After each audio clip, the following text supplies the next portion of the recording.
The Bella case begins with you standing quietly at the edge of Hagley Wood, where a hollow tree held its secret through rain, frost, and ordinary passing days. Let the room around you soften, because there is no hurry in this file, and no answer waiting to leap from the page. You can imagine the wood first as it was in the spring of 1943, not as a place of spectacle, but as a green and private slope near Witchbury Hill, where branches moved in the pale wind and the ground held the damp smell of old leaves. The Bella case would become a question written on walls, whispered in archives, and carried by people who never knew the woman's name. But at the beginning, before the newspapers and the theories, there was only a tree, a boy, and the quiet surprise of finding something that should have had a name. You sit with that first page for a while, because every old case asks to be entered slowly. The paper feels thin under your fingers, the sort of wartime paper that seems almost tired from being handled, and the ink has the faintly uneven look of a report typed in an office where coal smoke clung to coats. Outside the window, if you let yourself picture it, England is deep in the Second World War, and even small local mysteries have to make room beside ration books, blackout curtains, military movements, and the constant low strain of waiting. On the 18th of April, 1943, 4 boys went into Hagley Wood, near Stourbridge in Worcestershire, looking for birds' nests, or adventure, or simply the kind of afternoon that boys still tried to claim for themselves during wartime. You don't need to hurry them along. You can let them move through the undergrowth at their own pace, with twigs catching at their sleeves, damp bark under their palms, and bluebells or spring growth low around their shoes. The war was everywhere, but childhood still made small paths through it. One of the boys came to a large wych elm, old and hollowed inside, with an opening that invited curiosity. You can see him leaning closer, perhaps smelling the cold sourness of the hollow wood, perhaps brushing his hand against rough bark powdered with dust. Inside the tree, in that strange vertical darkness, he saw what he first thought might be an animal skull, pale against the deep interior. It was the kind of moment that becomes fixed forever in memory, though no one understands its meaning at once. The boys did what frightened boys often do. They backed away, made a pact not to tell, and carried the secret home with them, where ordinary evening sounds must have seemed changed by what they had seen. But silence rarely stays settled in a child for long. By the next day, one of them told his parents, and then the police were brought to Hagley Wood, and the hollow tree became the center of a case that still has no settled answer. You turn the page now, and the file changes from childhood memory to official attention. Police arrived in the wood and carefully examined the wych elm, the tree that would later become inseparable from the name Bella. The air around it must have been cool and earthy, with the smell of moss, wet soil, and trampled leaves rising as officers moved around the base. The quiet labor began there, not with certainty, but with the patient gathering of what could still be gathered. Inside the tree was the body of an unidentified woman. The details were limited by time, by weather, by the strange protection of the trunk, and by the ordinary limits of investigation in 1943. Detectives and medical experts worked with what they had: bones, clothing, fragments, measurements, impressions, and the careful language of observation. They were not looking for drama, they were looking for a name. The woman was estimated to have been around 35, though estimates in old cases often carry a soft uncertainty around their edges. She was thought to have had dark hair, and she was not especially tall. Some reports suggested she had given birth at some point in her life, which added one more human thread to a person otherwise known only through the remains of evidence. You pause over that detail, because it reminds you that Bella was never just a puzzle. She had lived somewhere before the tree.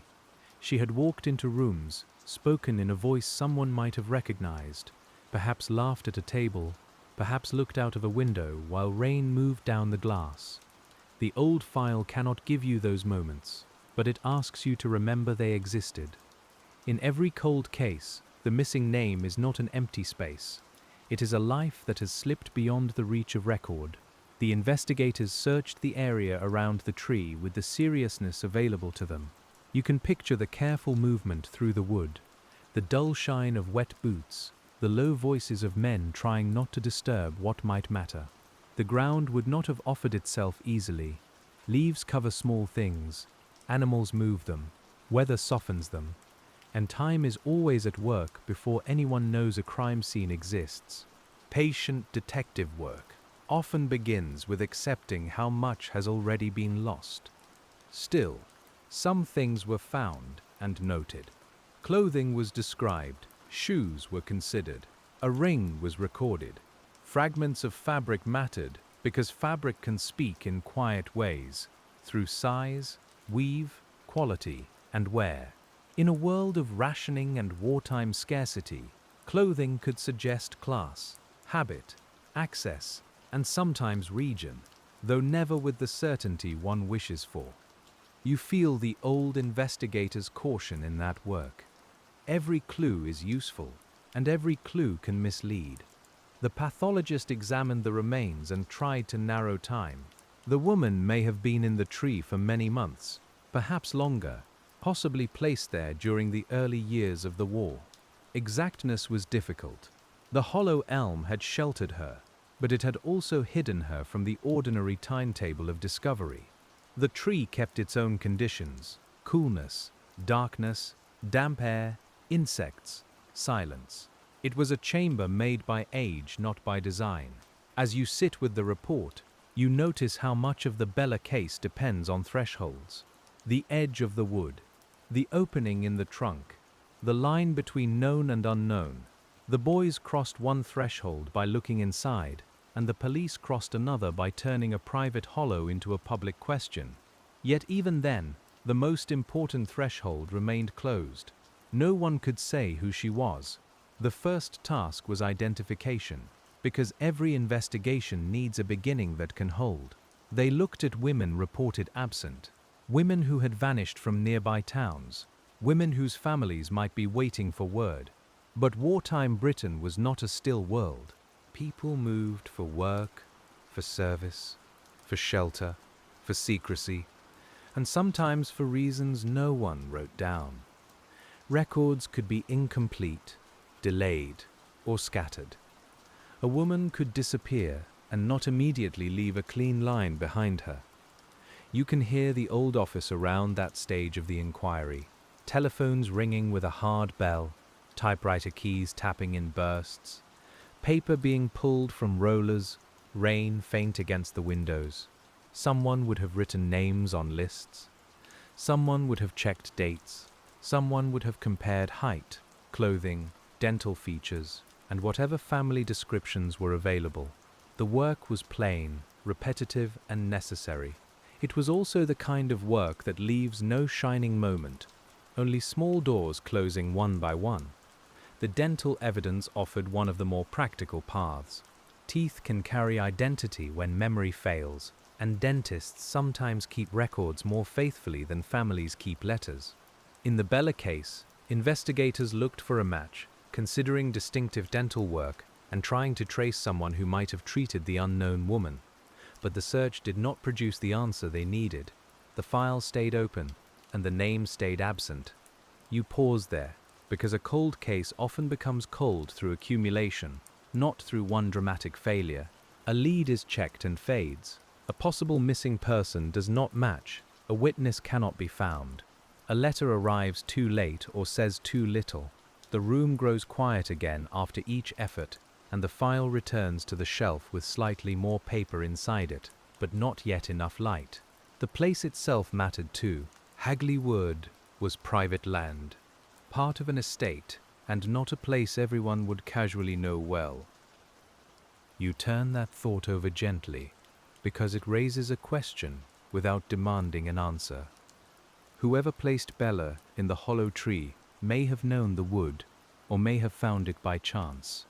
or may have followed someone who knew the path.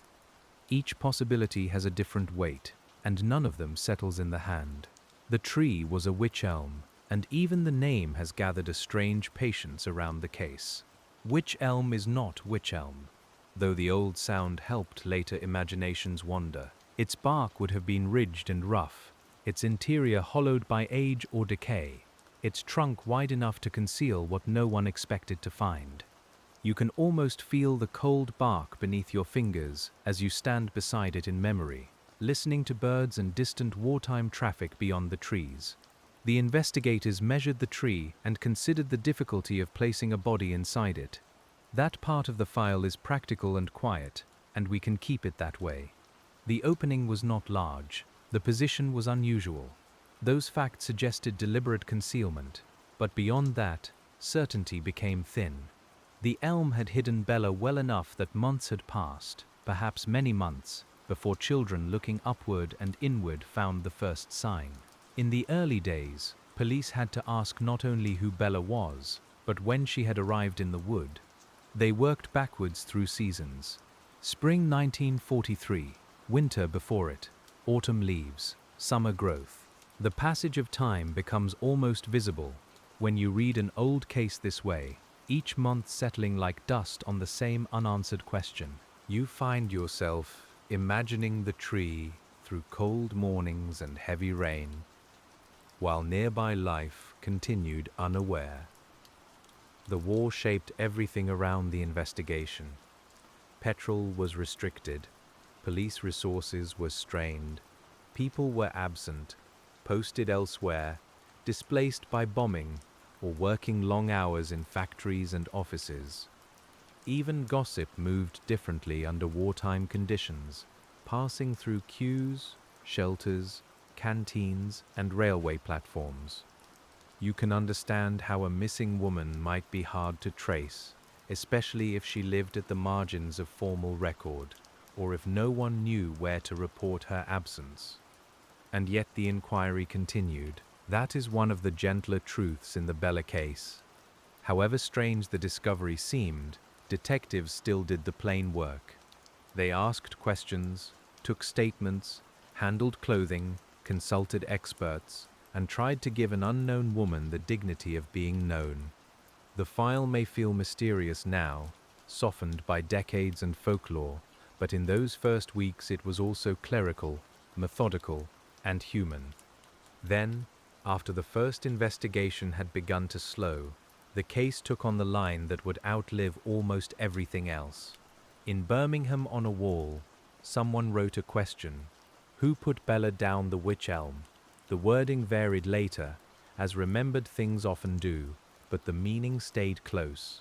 Someone, somewhere, had given the unknown woman a name, or at least a name-shaped word, and had tied that name to the tree. You can imagine the moment an officer first heard about the graffiti. Not a thunderclap, not a revelation, but a note brought into the room, another slip of paper added to the file. The words must have felt both useful and troubling. Useful, because Bella might have been known by someone. Troubling, because the message did not explain itself. It hovered between knowledge, rumor, cruelty, and local mischief, and it has hovered there ever since. We should sit carefully with the name Bella. It may have been her name. It may have been a nickname. It may have been invented by the person who wrote the message, or borrowed from talk already moving through the area. In old cases, names can feel solid simply because they last, but lasting is not the same as being true. Still, it gave the unknown woman something the file could hold, and so the world kept calling her Bella.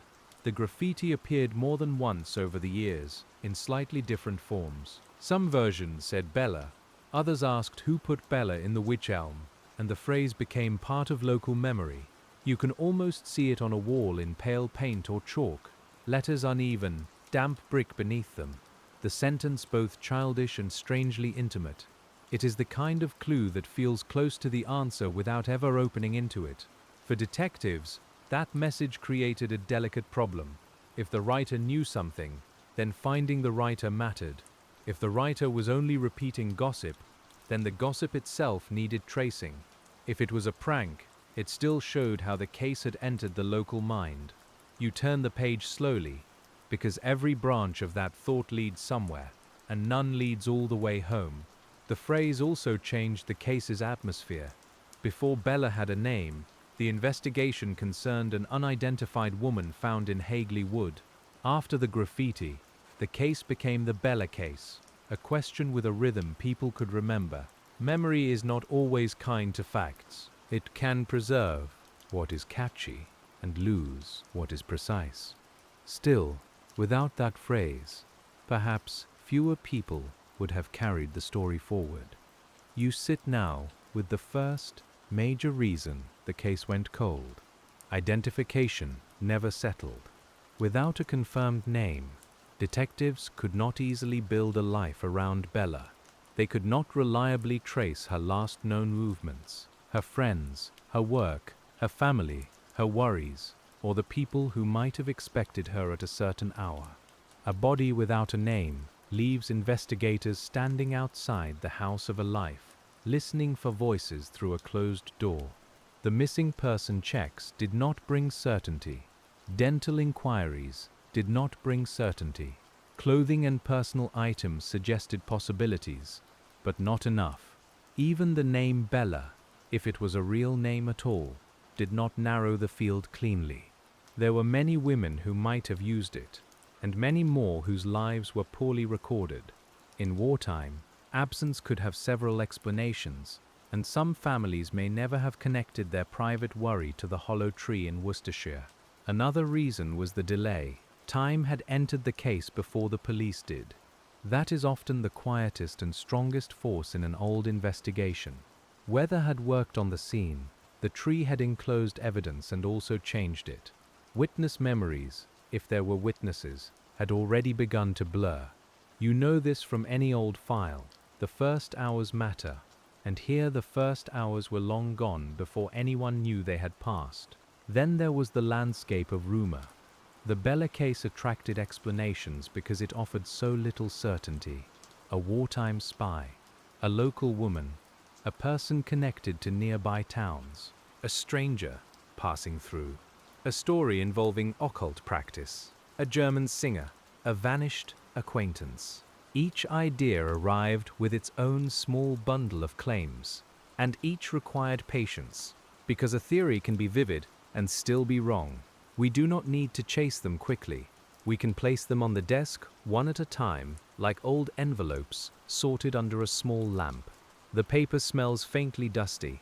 The corners are soft. Some names are underlined. Some dates do not quite agree. As you read, you learn that the coldness of the case came not from lack of interest, but from the difficulty of separating memory from invention after the trail had cooled. One path led toward wartime espionage, because 1943 made that thought feel possible. Britain was full of military movement, censorship, foreign nationals, secret work, and fear of enemy activity. If an unknown woman was found concealed in a wood, some wondered whether she had been connected to spying. Later speculation linked Bella to a German cabaret singer or performer named Clara Bauerler, though the identification was never proven and remains uncertain. You hold that theory lightly, as a careful detective would. Clara Bauerler was associated in some accounts with German circles and with a man named Josef Jacobs, a German agent captured after parachuting into England in 1941. Jacobs reportedly mentioned a woman connected to the Midlands, and over time, some writers tried to place Clara into the hollow tree mystery, yet records and timelines have never settled the matter. The theory remains a file beside the main file, not the answer. This is where patient investigation asks something quiet of you. It asks you not to love a theory more than the evidence allows. The spy idea has atmosphere, certainly. Blackout streets, coded messages, railway stations under dim lights, foreign accents in wartime rooms. But atmosphere is not proof. In the Bella case, the more vivid a story becomes, the more carefully we have to set it back down and ask what is actually known. Another path led toward local knowledge. Perhaps Bella was someone from the area, or someone who moved through nearby towns without leaving a firm paper trail. Stourbridge, Hagley, Birmingham, and the surrounding districts all existed within reach of the story. Factories, lodging houses, pubs, markets, and wartime work could bring people together briefly, then scatter them again. You can imagine a woman known by a first name in one circle and by another name somewhere else. That possibility may be less cinematic, but it often fits cold cases more naturally. People disappear from ordinary networks. A rented room is cleared. A job changes hands. A neighbor assumes someone has gone to relatives. A relative assumes someone has taken work elsewhere. In a time of war, such assumptions could remain untested for a long while. The file waits, and no single assumption looks large enough to challenge. The detectives also had to consider whether the graffiti writer knew the truth. If so, why write it on a wall instead of coming forward? Fear is one answer, mischief is another. Shame, loyalty, ignorance, and rumor all have their own quiet rooms. You can picture someone walking past the wall at night, hearing their own shoes on wet pavement, carrying a sentence they could not speak plainly. Or you can picture a child copying words already heard from adults. The case went cold, partly because every promising line divided into smaller uncertainties. Bella might have been a true name, or not. The writer might have known her, or not. The tree might have been chosen by someone familiar with Hagley Wood, or by someone simply hiding what needed to be hidden. The war might have mattered deeply, or only surrounded the case, like weather. Each question stayed open, and an open question does not by itself make a path. As years passed, the physical evidence became more fragile in another way. Some remains were eventually lost or unavailable for later testing, according to later accounts, which limited what modern forensic science could do. That is one of the sorrows of old cases. Evidence collected under one era's methods may not survive into another era's possibilities. A small sample that might speak now may have been impossible to imagine as important then. You can feel the frustration without sharpening it. The officers in 1943 worked within their own time. They did not have the tools we now associate with cold case work. No modern DNA databases, no digital missing person systems, no quick national searches across records. Much depended on letters, telephone calls, local knowledge, paper files, and the disciplined patience of human comparison. The work had weight, but its reach was shorter. Still, the file did not vanish from memory. The phrase stayed. Who put Bella in the Wych Elm? It appeared in books, local retellings, newspaper articles, and conversations around the Midlands. The question became almost a small folklore of the place, though beneath it remained one human fact. An unidentified woman had been found in a hollow tree, and no one had restored her name. That is where we return whenever the story drifts too far. You turn another page, and the room grows still again. The next part of the Bella case is not a new discovery, so much as a deepening of the same quiet difficulty, because after the first searches and the first rumors, investigators and later researchers had to live with a file that kept offering fragments instead of answers. In that later stage of the Bella case, you begin to see how a mystery changes when it has to survive without fresh ground beneath it. The first urgency falls away, the patrol cars leave the lane, the tree returns to the weather, and the file becomes something quieter, handled by people who were not there at the beginning. A folder like that has its own feel, not heavy at first, but heavier the longer you hold it, because every page adds effort while the center stays empty. You can imagine the police office after the first wave of questions had passed, with the smell of damp wool coats near the door and the dry rasp of paper shifting from one desk to another. The Bella case was still alive, but its pulse had slowed into the rhythm of letters sent out, replies received, and names crossed through when they failed to match. That kind of work rarely leaves a dramatic trace, yet it is often where the most loyal attention lives. in the slow checking of things that may never reward the person checking them. At the heart of the file was the same plain problem. The woman from the hollow tree had not been named. You can return to that fact again and again, because it explains so much of why the case went cold. Without a name, the investigation could not easily move backward into her last day, or her last room, or the last person who expected to see her. It could only move outward, searching among strangers for someone who might recognize a fragment. The clothing fragments were among those small outward paths, and you can picture them placed on a table under office light, each piece handled with care. Fabric can hold the shape of a life in modest ways. It can suggest whether a person walked often, whether clothes were mended, whether shoes were worn hard, whether garments were chosen carefully or simply used because they were available. In wartime Britain, even cloth carried rationing, habit, and class inside its weave. Some accounts describe a shoe, a ring, and pieces of clothing associated with the unknown woman, though each item still left investigators short of certainty. You can feel the careful disappointment in that. A shoe may tell you a size, but not a name. A ring may suggest a relationship, but not a history. A garment may have been bought, borrowed, altered, or handed down. Every object in the Bella case seemed to speak in a low voice, and none spoke loudly enough. The medical examination gave investigators more boundaries, but boundaries are not the same as answers. The experts considered her approximate age, her height, and the state of what had been found in the tree, working within the methods of 1943.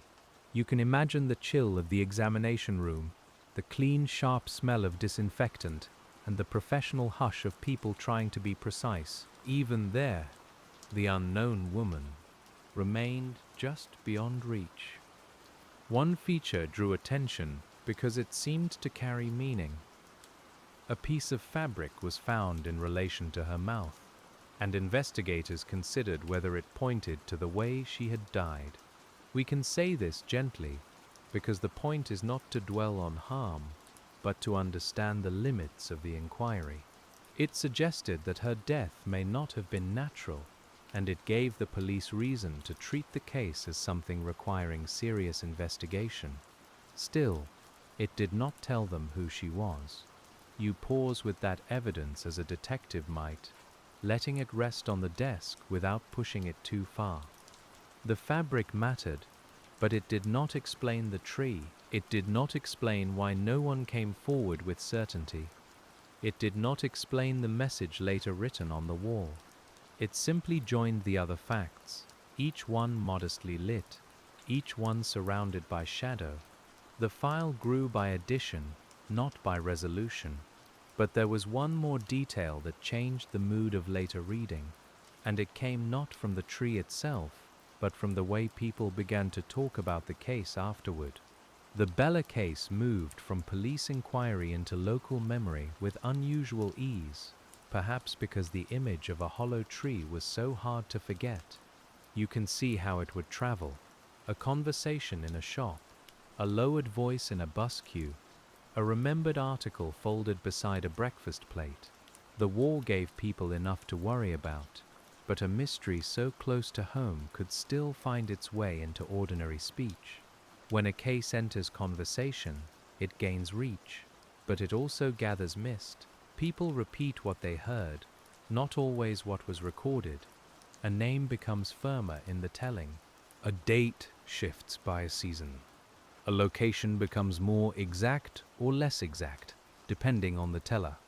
You learn, reading old mysteries, that public memory can preserve a question beautifully while blurring the evidence beneath it.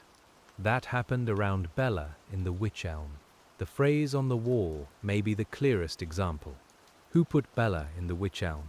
You have heard it now enough times that it feels almost like a title stamped on the file, but in the beginning it was a message with an unknown writer and an unknown intention.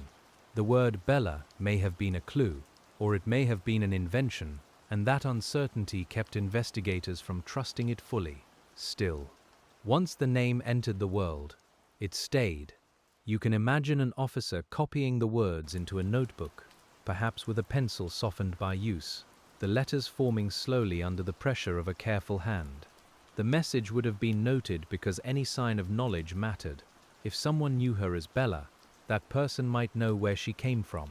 If someone knew who placed her in the tree, then the graffiti was closer still to confession or accusation. Yet no writer stood beside it and explained. That is one of the most patient frustrations in the Bella case. The famous words appear to offer intimacy, as if someone knew enough to ask the right question, but they do not give a surname, a street, a workplace, a lodging house, or a date. They do not say whether Bella came from Birmingham, from Stourbridge, from a wider wartime road, or from somewhere across the sea. They open the file wider without guiding your hand to the answer.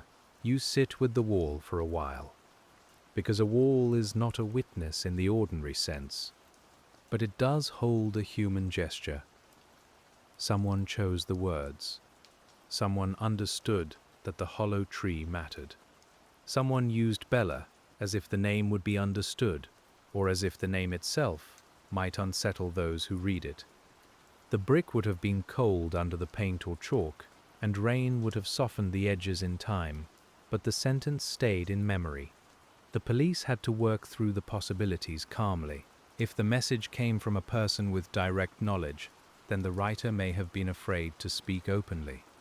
If it came from someone repeating local rumor, then the trail had already passed through several mouths before reaching the wall. If it came from a child or prankster, it still reflected the fact that the case had become common enough to be turned into a public question. Each option required a different kind of patience. The name Bella also created a search problem of its own. It might be short for Isabella, Arabella, Annabella, or simply Bella on its own. It might have been a stage name, a private nickname, or a word chosen because it sounded right. You turn those possibilities over softly, not because anyone is stronger, but because everyone shows how an apparently simple clue can multiply under pressure. A name can be a key, or it can be a hallway of locked doors. Years later, as the case settled into older files and local retellings, that same uncertainty invited theories, and the next pages bring you into the long afterlife of the investigation. One of the theories that returned again and again was the wartime spy theory, and you can understand why it drew attention.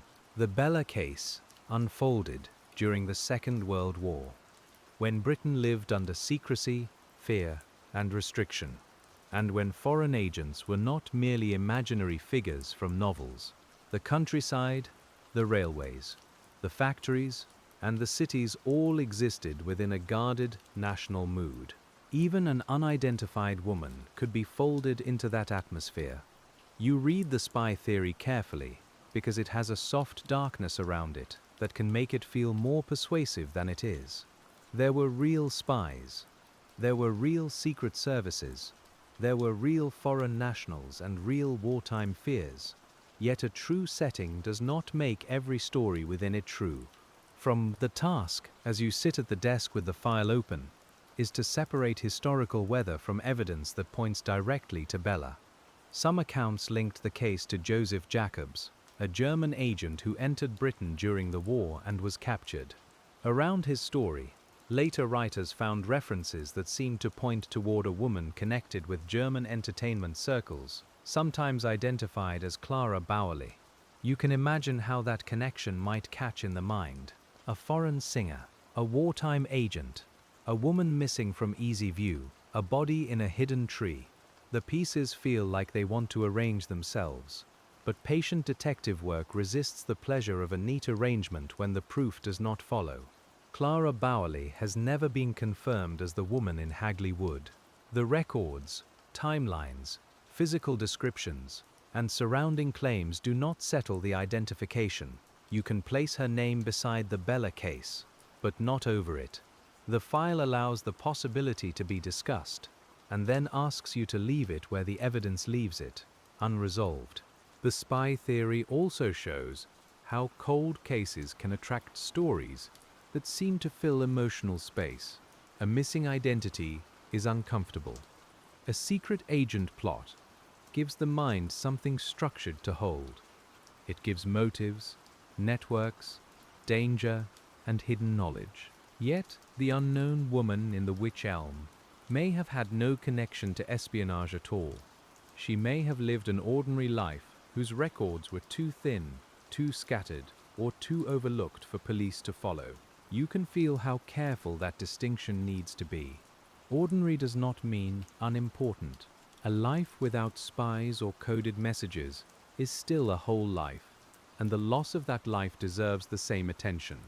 In the Bella case, the spy theory is part of the history of investigation and speculation, but it should not be allowed to swallow the person at the center. She was someone before she became a question. The wartime setting did matter in practical ways, even if espionage did not. People moved because of bombing, work, military postings, and family disruptions. Lodging houses filled and emptied. Identification papers existed, but daily life still contained many informal arrangements. A woman could be known in one town and barely recorded in another. You can see how police searching for a missing person would have faced a nation in motion, with many names slipping through ordinary gaps. There is also the matter of silence. During war, people sometimes avoided police attention for reasons that had nothing to do with guilt. They feared trouble over rationing, immigration, relationships, work, or private arrangements. A witness who had seen something small near Hagley Wood might have said nothing because it seemed safer, or because they did not understand its importance until the chance had passed. Silence can be made from fear, but also from confusion. As you read, the paper edges seem to whisper with those absences. The missing witness who never knew they mattered. The neighbor who assumed someone had gone away. The employer who did not report a vanished worker because workers came and went. These are not dramatic failures. They are ordinary human lapses, made larger by time. The Bella case went cold partly because ordinary life did not leave a clean enough trail. The cold case mind learns to accept that many theories are less like roads and more like weather patterns. They gather, darken, move over the file, and then pass without changing the ground. The spy theory did that. It brought questions worth noting, names worth checking, and an atmosphere worth understanding. But it did not bring Bella her name, and it did not explain the hollow tree with enough certainty to close the file. When that path thinned, another kind of explanation appeared, one rooted not in wartime intelligence, but in older ideas about ritual, landscape, and the strange reputation a tree can gather. The Bella case has often been linked, in later discussion, with suggestions of ritual or occult meaning, especially because of the tree, the location, and certain unusual details noted by investigators. You approach that section slowly, because it is easy for such theories to become too vivid. The file does not need embellishment. It needs steadiness. Still, those ideas became part of the case's history, and so we can examine them without letting them take over the room. The English landscape carries many old associations, and Witchbury Hill itself has a name that invites confusion. Witch is an old word connected to the tree, not a proof of witchcraft, but sound and imagination often travel together. The hollow elm, the hidden body, and the later graffiti all made the case feel as if it belonged to folklore, even when the police work remained practical and grounded.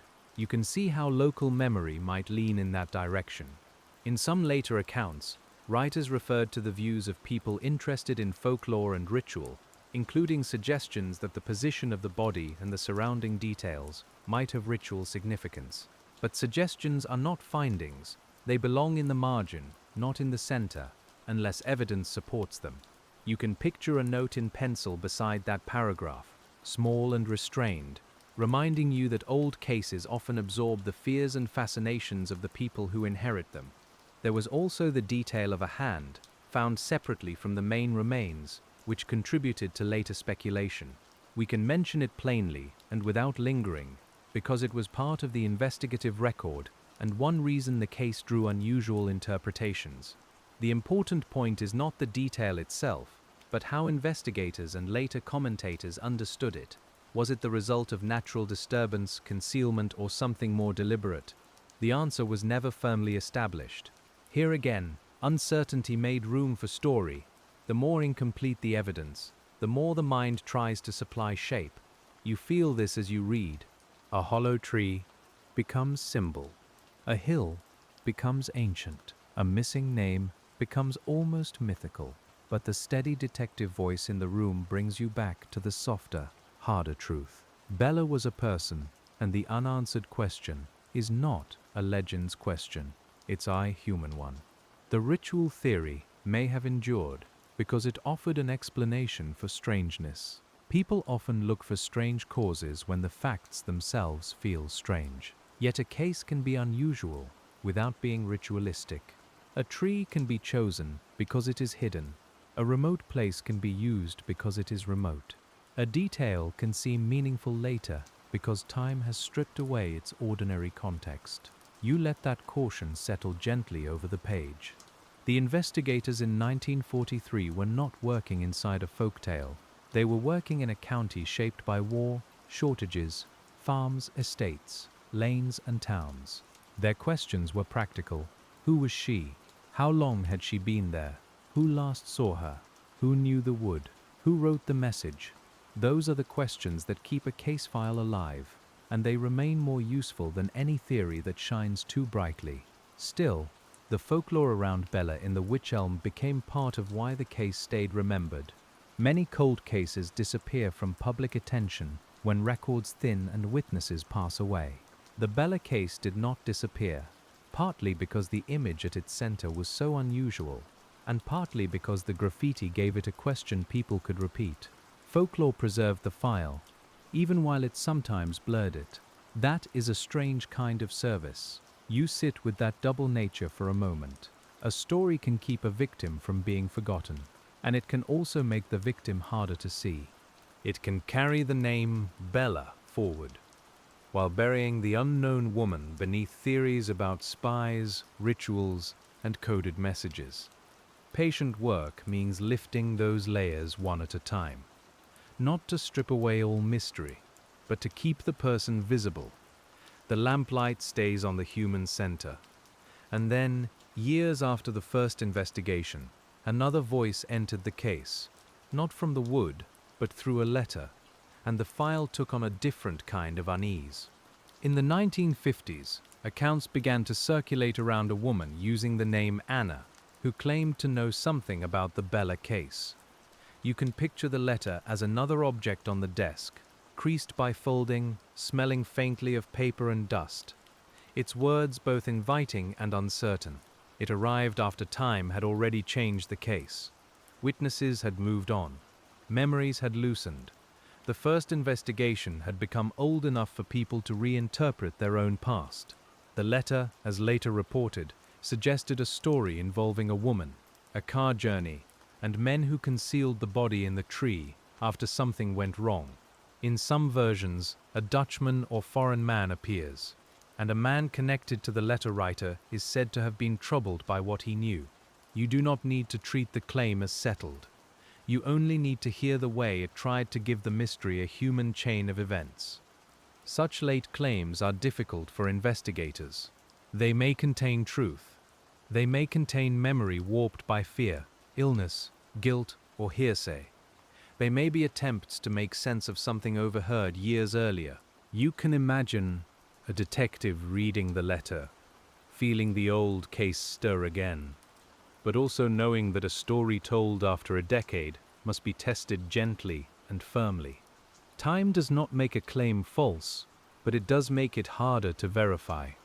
The Anna account was intriguing because it seemed to offer what the file lacked: people, circumstances, and a route into motive. It suggested that Bella may have been known to those responsible, and that the concealment in the Wych Elm was practical rather than symbolic. That possibility feels quieter than the spy or ritual theories, and in some ways more ordinary. Yet ordinary stories still require proof, and the proof did not come clearly enough. You can feel the old difficulty return. Names in the account were uncertain. Some people were no longer available to question. Memories had to be compared against dates, places, and facts already recorded. The physical evidence could not easily confirm the story. A claim that seems vivid in a letter may weaken when investigators ask where it can be anchored. The Bella case had many anchors, but none reached the riverbed firmly enough. There is a tenderness in thinking about late witnesses, even uncertain ones. Sometimes people carry a fragment for years before they speak. They may fear not being believed. They may fear another person. They may not understand what they know until a phrase in a newspaper unlocks it. Or they may be mistaken, but honestly mistaken, building a bridge from memory that does not quite reach the far bank. The detective has to listen without surrendering judgment. If you were sitting with that letter tonight, you might notice the emotional shape before the factual one. It seems to say that the writer wanted the burden moved from private memory into public record. Whether that burden was truth, rumor, or confusion, it had weight for the person carrying it. That is one of the human elements in cold case work. Even a doubtful statement may reveal how long a mystery can live inside people. The Anna story did not solve the Bella case. It joined the archive of possible explanations, one more folded page in a file already thick with partial paths. It may contain echoes of something real. It may also show how local stories change as they pass through fear and time. You do not have to decide tonight. You only have to keep the distinction clear. It matters, but it did not close the case. By then, the investigation was no longer only a police matter. It had become a shared inheritance among officers, journalists, local historians, and readers who kept returning to the same unanswered question.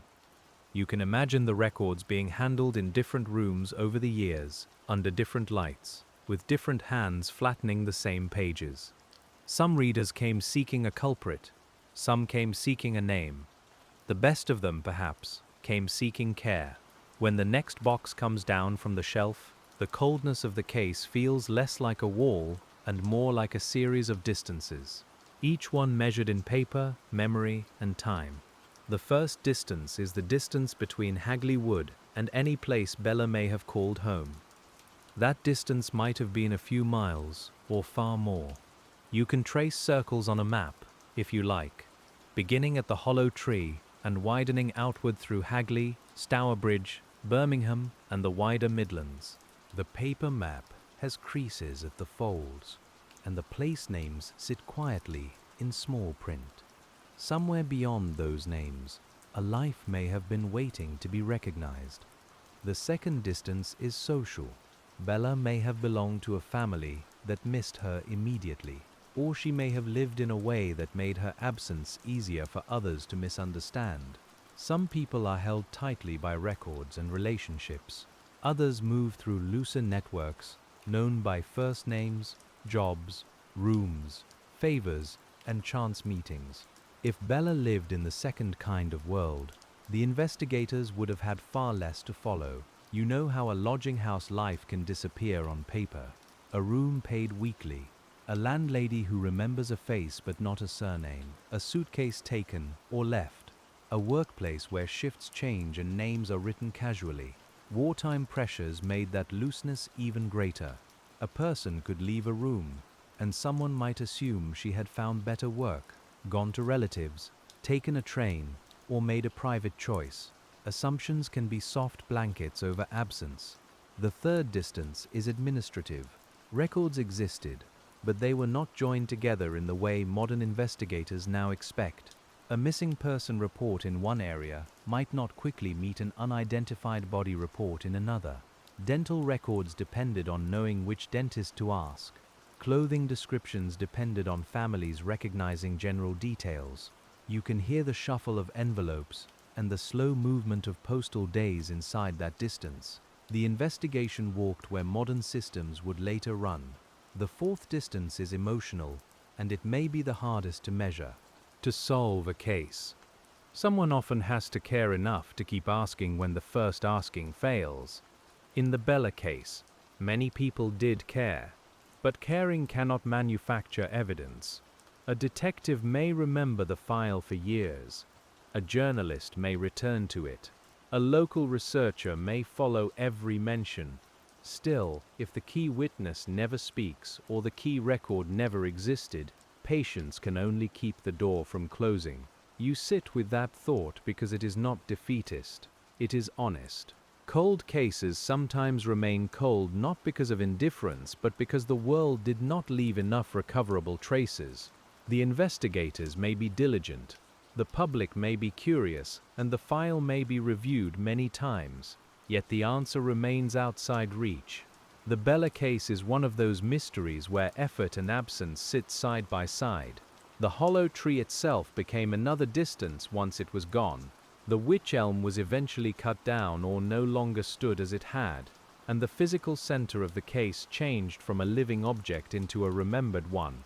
You can picture the place without it, the ground still carrying the story, but the exact shape missing from the landscape. Trees feel permanent until they are not. Evidence scenes, too, can vanish into ordinary ground. Without the tree, later investigators and researchers had to rely on records, photographs, descriptions, and recollection. A tree is tactile evidence in a way paper is not. It has height, smell, grain, hollowness, the difficulty of its opening, the angle from which a person might approach it. Once gone, those qualities become harder to test. You can look at old images, but you cannot place your hand on the bark and feel the dimensions under your palm. Photographs preserve something, but they also flatten. You may see the trunk, the surrounding wood, the officers standing nearby, yet you cannot hear the branch movement or smell the damp earth. You cannot feel how hidden the spot seemed from a path, or how visible it might have been in winter when leaves were thin. The Bella case depended on place, and place changed as the years went by. That, too, helped the case settle into coldness. The file also had to survive the shifting standards of evidence preservation. In 1943, no one could foresee every future method. DNA analysis, digital reconstruction, isotope testing, and database searches belonged to a later world. An item that might later be precious could be stored imperfectly, handled often, misplaced or lost. You can feel the sadness in that, but not blame. Every generation preserves evidence according to what it believes evidence can say. That is why some cold cases awaken when old boxes still contain usable samples, while others remain quiet even after modern tools arrive. The difference may depend on a scrap of fabric, a tooth, a sealed envelope, or a label written clearly enough to survive. In Bella's case, later hopes for modern identification have been limited by what remains available. The future came with better questions, but not necessarily with the material needed to answer them. Across these distances, one question kept returning, and it was not only who put Bella in the wych elm, but who Bella had been before anyone placed that question on a wall. You can begin with the possibility that Bella was local, because local cases often hide in plain sight. A woman from the surrounding area might have known the roads, the estates, the market towns, and the people who moved between them. She might have had acquaintances who recognized the name but feared involvement, or who never connected the discovery to her disappearance.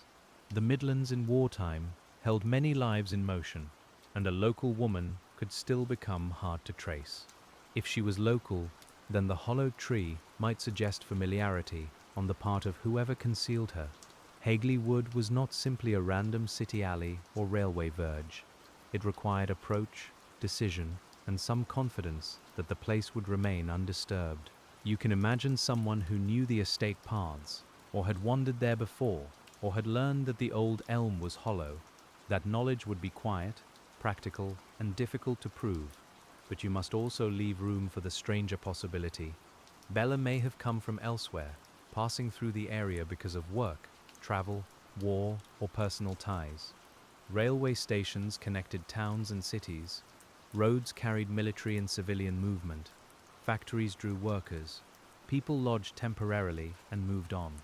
If she was a stranger to Worcestershire, then local recognition would naturally fail, and the case would grow colder from the beginning.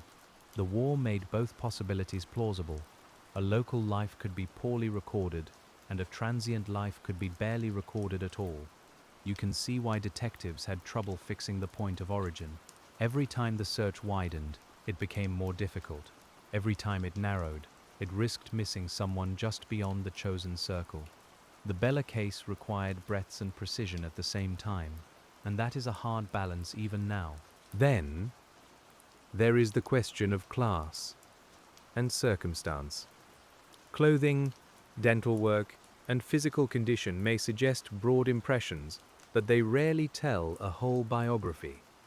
Bella might have been poor, comfortable, married, separated, working, unemployed, alone, or connected to people who never expected to be questioned. The evidence did not allow investigators to draw a clear portrait. You can hold several sketches in your mind, each one faint, none strong enough to become her. This is where you feel the ache of unidentified person cases most clearly. A named person has a house in the investigation, even if the house is small. There are rooms to enter: family, employment, habits, friendships, last sightings, correspondence. An unnamed person has a house in the investigation, even if the house is small. There are rooms to enter: family, employment, habits, friendships, last sightings, correspondence. The word Bella is both the closest thing the unknown woman has to an identity and one of the reasons the inquiry remains unsettled. There is something almost tender about the way later researchers use the name while acknowledging its uncertainty. They say Bella because saying unidentified woman from Hagley Wood feels too distant. They say Bella because the human mind wants a person, not a category. Yet the careful ones also remember that the name may not be hers. You can feel that balance in your own reading tonight, the wish to honor her and the need not to invent her. As the decades moved on, the Bella case became a place where official investigation and private fascination met, sometimes helpfully, sometimes not. Journalists revisited it. Authors gathered accounts. Local people remembered what they had heard. Each return stirred the settled dust a little, and sometimes a new detail seemed to rise. But dust can look like evidence in a shaft of light, and the patient reader waits for it to settle before deciding what is real. One reason the case endured was the physical strangeness of the hollow tree, but another was the emotional simplicity of the question. Who was she? Who knew? Why there? Those questions are easy to carry, even when they are impossible to answer. You might find yourself repeating them quietly as you turn the page. The repetition is not dramatic. It is the steady motion of a mind trying to keep faith with someone lost to records. When later commentators tried to reconstruct Bella's face, or imagine her appearance from the evidence available, they were participating in that same wish. A face can make an unidentified person feel nearer. It can invite recognition, even late recognition. But reconstruction is an approximation, shaped by science, art, and the limits of what remains.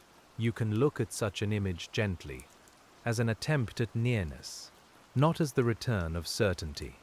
The longer you sit with the Bella case, the more you understand that it went cold for several overlapping reasons, rather than one. The late discovery, the missing name, the wartime movement of people, the limits of forensic science, the uncertain value of the graffiti, the loss or fading of evidence, the growth of speculation. Each reason is like a thin pane of glass. Alone it may not block the view entirely, but together they make the other side hard to see. And still, the file keeps its quiet pull, because somewhere inside all those panes is a woman who once had an ordinary morning before she became an old mystery. You can spend time with the landscape again, because the place is not background in the Bella case. Hagley Wood lay in a country shaped by fields, estate boundaries, and old paths, with Witchbury Hill rising nearby, and the obelisk standing as a landmark across the area. On a damp day, the soil would darken underfoot, and leaves would cling to shoe leather. The wood would not need to be large to feel enclosing. Trees can make a private room out of a few yards. If you were walking there as a detective, you would notice approaches. You would ask where a person could park, where someone could come on foot, which paths were used by locals, which were less traveled, and how the wood changed with seasons. In summer, foliage hides. In winter, bare branches reveal. In spring, new growth distracts the eye. The case was discovered in spring. But the act that placed Bella there may have belonged to another season entirely. That seasonal uncertainty matters. If she had been there through winter, then snow, rain, frost, and animals all had time to alter the scene. If she had been there through autumn, falling leaves could have hidden small traces. If the tree had held her for longer, then the wood itself became a slow participant in the concealment. You do not need to force the timeline. You only need to feel how time and weather made investigation more difficult. The tree's hollowness also raises practical questions. How visible was the opening? How easily could one person use it? Did the person who chose it know it was hollow beforehand? Was the choice hurried or considered? These questions seem simple, but each depends on details that became harder to test as years passed. Measurements can be recorded, but the lived feel of a place changes. The archive gives you dimensions, not the pressure of the night air. The boys who found the skull became unwilling witnesses to the first known moment of discovery. You can hold them with kindness too. They were children in a wartime wood, and what they saw was far beyond the ordinary mischief or curiosity of a spring afternoon. Their initial silence was not a failure of character. It was the instinct of startled young people who had stumbled into an adult sorrow. The case entered their lives before they could understand it. Once they told, the formal world arrived. Police, medical experts, statements, searches, reports. The wood became a workplace. You can hear branches brushing coats as men moved through them, the low murmur of instructions, the scrape of a boot near roots. Yet even that careful activity came after the first and most fragile evidence had already been given to months of quiet weather. The case had waited too long before anyone knew to begin. This waiting before discovery is one of the core reasons many investigations fail to resolve. A missing person report may be immediate, but if no one connects it to remains found elsewhere, the two files live apart. In Bella's case, the unknown woman may not even have had a matching report. Perhaps no one knew she was missing. Perhaps someone knew and stayed silent. Perhaps the report was made somewhere that never connected to Hagley Wood. Each possibility sits quietly beside the next. You can imagine a family in another town, wondering but not knowing where to ask, or no family at all nearby, or acquaintances who assumed she had chosen to leave. The old world did not always track people gently. It could lose them through distance, poverty, secrecy, or shame. Cold case files often reveal how thin the net of official care could be, especially for people living outside stable households. The Bella case, therefore, asks you to think not only about the moment of concealment, but about the social world around it. Who is noticed when absent? Who is named quickly? Who is searched for? Who can disappear without immediate alarm? These are quiet questions, but they matter. They shape whether an investigation begins with a person already known or with a body waiting for someone to recognize it. Bella entered the file from the harder direction. As you read onward, the physical description stays modest and incomplete. Adult female. Approximate age, estimated height, dark hair, certain dental features, possible signs of life history. These are not the details by which a person knows herself. They are the details left when a person has been reduced by time and circumstance to what investigators can measure. You can feel the inadequacy of them and also their necessity. A detective working the case would have needed to speak in such terms, because that was the language that allowed comparison, but the listener in you can restore the softness around those terms. Dark hair once had to be brushed or pinned. Shoes once crossed floors. Clothing once carried the warmth of a body and the smell of soap, smoke, cooking, or rain. A ring once meant something to someone, even if the file cannot tell us what. Those small restorations do not solve the case, but they protect its humanity. Sleep stories about cold cases must be especially careful here, because calm does not mean indifference. We are not drifting away from Bella. We are staying with her without sharpening the sorrow. You can let the evidence remain evidence, while also remembering that each item belonged to a day before the mystery, a day with ordinary light in it. The investigation into identity may have included appeals to the public, newspaper coverage, and comparisons with reports of missing women. You can imagine readers pausing over an article at breakfast, the paper smelling of ink, tea cooling beside the plate. Someone might have thought of a woman they had not seen for a while. Someone might have dismissed the thought because the age seemed wrong, or the place too far, or because wartime absence had become too common. Recognition can fail by inches. Public appeals depend on memory, and memory is uneven. A person may recognize a dress, but not be sure. A person may remember a missing acquaintance, but lack a full name. A person may hesitate because speaking to police feels serious. The investigators had to rely on that imperfect public web, and the web did not hold. In the Bella case, the appeals stirred attention, but they did not bring the one certain voice the file needed. But another bridge opens here, because when public memory failed to identify Bella, the case began to depend more and more on the messages, stories, and confessions that came later. Late information has a distinct texture in a file. It often arrives folded inside emotion. Someone has remembered something. Someone has heard something. Someone has carried a suspicion. You can tell, even from summaries, that later claims about the Bella case came with the weight of time behind them. They were not fresh observations written the same week. They were memories passing through years of worry, illness, gossip, or reflection. The Anna letter sits in that category. So do other claims and suggestions that accumulated around the case. Some pointed toward local men, some pointed toward foreign connections, some pointed toward ritual ideas, some simply repeated the graffiti and wondered whether the writer had been closer than anyone knew. The detective's task is not to reject them all at once, but to ask each one the same calm questions. Who said this? When? How did they know? What can be checked? You can imagine a large table where each theory is given its own neat space. The spy theory has foreign names, wartime context, and uncertain identification. The local concealment theory has roads, familiarity, and possible private knowledge. The ritual theory has the tree, the landscape, and unusual details, but little firm proof. The graffiti theory has the name Bella and the possibility of a knowing writer. None can be thrown away entirely, and none can be allowed to become fact by repetition. That is how cold case work often feels. It is not a chase down one road.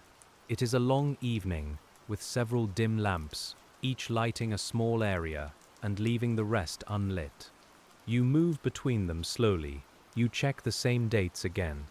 You compare claims against the earliest records, because early records are usually closest to the event, though even they are not perfect. You learn patience by necessity. The earliest records matter because later stories can grow around mistakes. If one newspaper misstates a detail, another may repeat it. If one writer suggests a possibility, later tellers may harden it into a claim. You have to keep returning to the first reports, the police notes where available, the pathologist's findings, and the documented chronology. The paper may be dry, but it protects the case from becoming only atmosphere. At the same time, atmosphere cannot be dismissed entirely, because people live inside atmosphere. Wartime fear, local rumor, the uncanny image of the tree, and the repeated graffiti all shaped what witnesses remembered and what they were willing to say. A person's statement does not arrive from a clean laboratory. It arrives from a life. You hold both truths together. Evidence must be tested, and human memory must be understood kindly. In the Bella case, even the phrase, "went cold," deserves a slow look. A case goes cold when active leads run thin, but that does not mean interest dies. It means the investigation no longer has a clear next step likely to produce an answer. The file remains. The question remains. People return when new information appears, but the daily work recedes, and the case waits for something it cannot summon on its own. That waiting is almost physical when you imagine the file in storage. Cardboard softening at the corners, a label darkened by handling, dust along the shelf, the smell of old paper, dry and faintly sweet, mixed with the cool air of a records room. You take the box down and feel its weight, not because it is large, but because it has carried the same unanswered question for so long. Inside, Bella is still unnamed. There is a form of devotion in reopening such a box. A cold case detective knows that most pages will say what they said last time. The report has not changed. The witness statement has not grown clearer. The old photograph has not sharpened itself. Yet sometimes a new method, a new database, or a new pair of eyes finds a connection missed before. That possibility is small, but it is enough to justify the quiet work. For Bella, modern interest has often circled back to whether any surviving material could identify her. If usable biological evidence existed, perhaps a family line could be traced. If dental records could be matched, perhaps a name could return. If a missing person record could be newly connected, perhaps the unknown woman could be placed in a life. But each hope depends on what remains, and in this case, much remains uncertain or unavailable. You can feel the particular sadness of that. The future has tools the past did not have, but the past had custody of the materials those tools require. A preserved tooth, a sealed sample, a documented chain of evidence, an item stored away from contamination. Any one could matter now. Without them, modern science stands near the old file, with capable hands and little to hold. The answer may be less hidden than unreachable. Still, researchers continue to ask. They compare, they write, they revisit archives. They study local newspapers and missing person reports. They examine the known theories and try to separate early fact from later embroidery. This is patient detective work in its broadest sense, not always performed by police, but by people who believe that an unidentified woman deserves more than a memorable phrase. The Bella case remains unsolved, but not untouched. The emotional rhythm of that continued attention is gentle and repetitive. A lead appears. It is examined. It fades or remains uncertain. The file returns to quiet. Years pass. Another reader arrives, perhaps with a new tool or a fresh question. The same page is open. The same tree is imagined again. The same name, Bella, is spoken carefully, with the knowledge that it may not be the name she heard in life. And when the next question rises, it is not about a grand theory, but about the simple act of placing someone in a tree and expecting the wood to keep the secret. That act suggests concealment, and concealment usually suggests knowledge that something must be hidden. You do not need to make the thought sharp. You can keep it as a practical observation in the file. The hollow elm provided a place where discovery would be unlikely unless someone looked directly inside. It was not a shallow ditch or an open field. It was a hiding place that took advantage of the tree's age and emptiness. The person who used it may have had strength, help, time, or desperation. The file cannot say with certainty.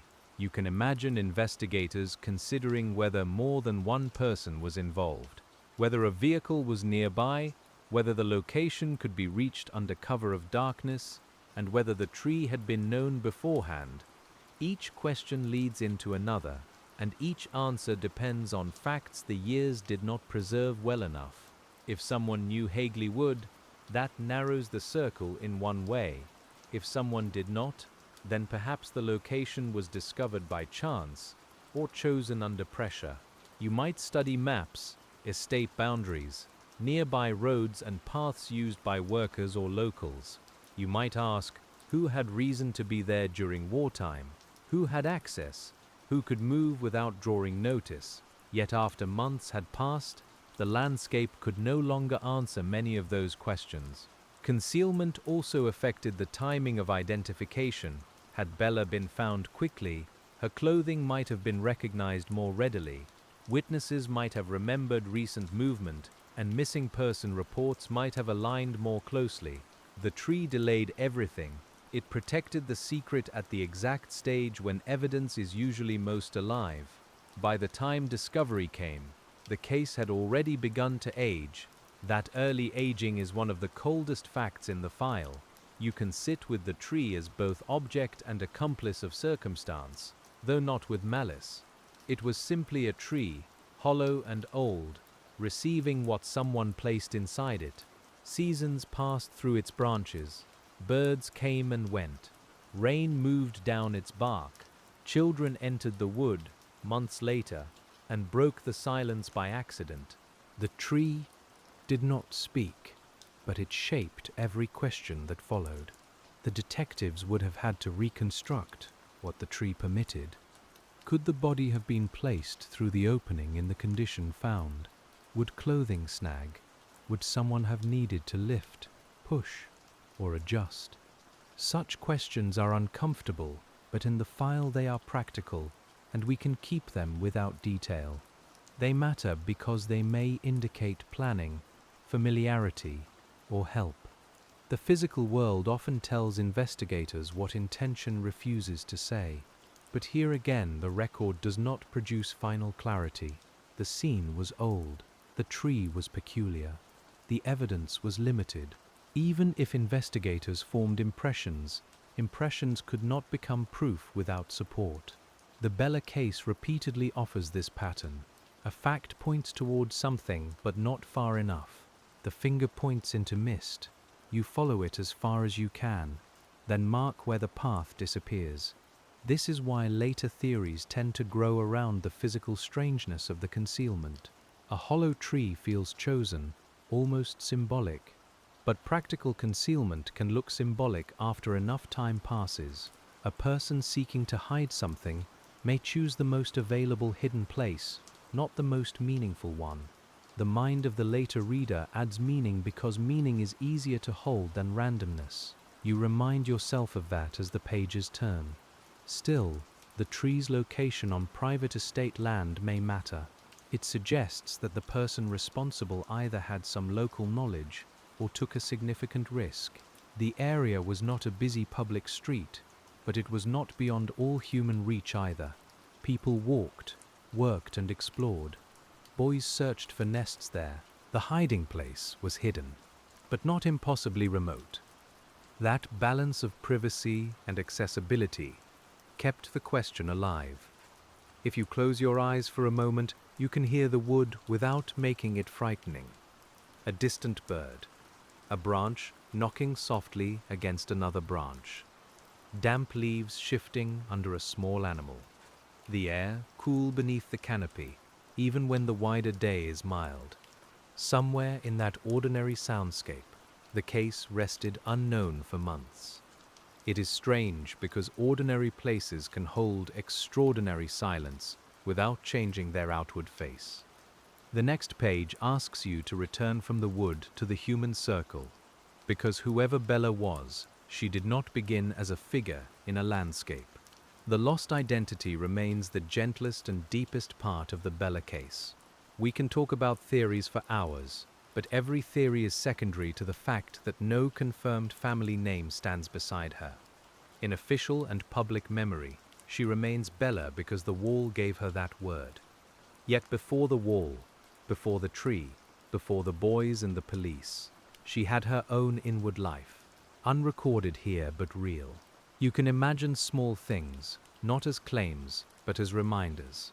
A comb on a dressing table, a cup warmed between both hands, a hem repaired in poor light, a street crossed in rain, the smell of coal smoke in hair after a walk through town. These images do not tell us who she was, but they help us keep from reducing her to evidence. A cold case file is a tool, not a full portrait. The investigators were trying to build a bridge from evidence back to personhood. Age estimate, dental details, clothing, location, possible name. Each board in the bridge was narrow. Some did not reach. Some may have been placed in the wrong direction.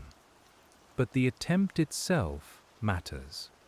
It shows that the investigation, at its best, was not about the strangeness of the tree. It was about returning a woman to the world of names. This is also why the case's unresolved status feels so particular. In some cold cases, the victim is known, and the question is, who caused the harm? In Bella's case, the first question never yielded. Without identity, everything else remained unstable. The motive could not be understood, relationships could not be mapped, suspects could not be evaluated against her life. The unknown name made every other part of the case colder. You can feel the file's circular motion. To know who placed her in the tree, investigators needed to know who she was. To know who she was, they needed someone connected to her to come forward, or some record to match. But to find that connection, they needed enough identifying detail to guide the search. The circle did not break. It simply widened and widened until it became decades. That widening changed the case from investigation into legacy. People born after 1943 learned the phrase before they knew the facts. Local histories preserved it. True crime writers revisited it. Internet forums later carried it into new rooms of speculation. Each generation inherited the same question with different tools and different habits. Yet the central absence remained surprisingly unchanged, like a blank space protected by time. You have to be gentle with that inheritance. Curiosity can become possessive if it forgets the person at the center. The Bella case has enough strange elements to tempt restless storytelling, but the best reading is slower. It asks not how to make the case more dramatic, but how to understand why ordinary methods failed. It asks what evidence existed, what evidence was lost, and what social conditions allowed a woman to remain unidentified. The war, again, sits quietly behind that question. 1943 was not a year of smooth record-keeping and calm domestic patterns. People were tired, families were separated, men and women served, worked, relocated, and adapted. Bomb damage changed cities. Government offices carried heavy burdens. Police dealt with wartime pressures alongside ordinary crime. In such a world, a missing woman's trail might thin faster than it would in peacetime. Yet war cannot explain everything. It is background, not solution. You return to Hagley Wood because the tree demands a more specific story than wartime confusion alone. Someone brought Bella there, or at least someone was involved in her being there. Someone knew more than the file could prove. The wall message suggests that at least one person believed the question could be asked by name. These facts keep the case from dissolving into general history. The lack of a confirmed motive also kept the investigation open. If Bella was a spy, motive might relate to secrecy. If she was local, motive might be personal. If the Anna account held truth, motive might be tangled with panic, relationships, or concealment after an unintended death. If the ritual theory had truth, motive would be different again. But without identity, motive remains speculation built over a hidden foundation. You can see why detectives could not settle on one path. Motive is often overrated by outsiders, but it helps investigators organize attention. It tells them which relationships matter, which opportunities matter, which lies might be significant. In the Bella case, motive could not be tested because the relationship map was missing. You cannot know who had reason to harm or hide someone when you do not know who that someone was. The first, unanswered question kept swallowing the next. The witness landscape was equally thin. The boys witnessed discovery, not the earlier event.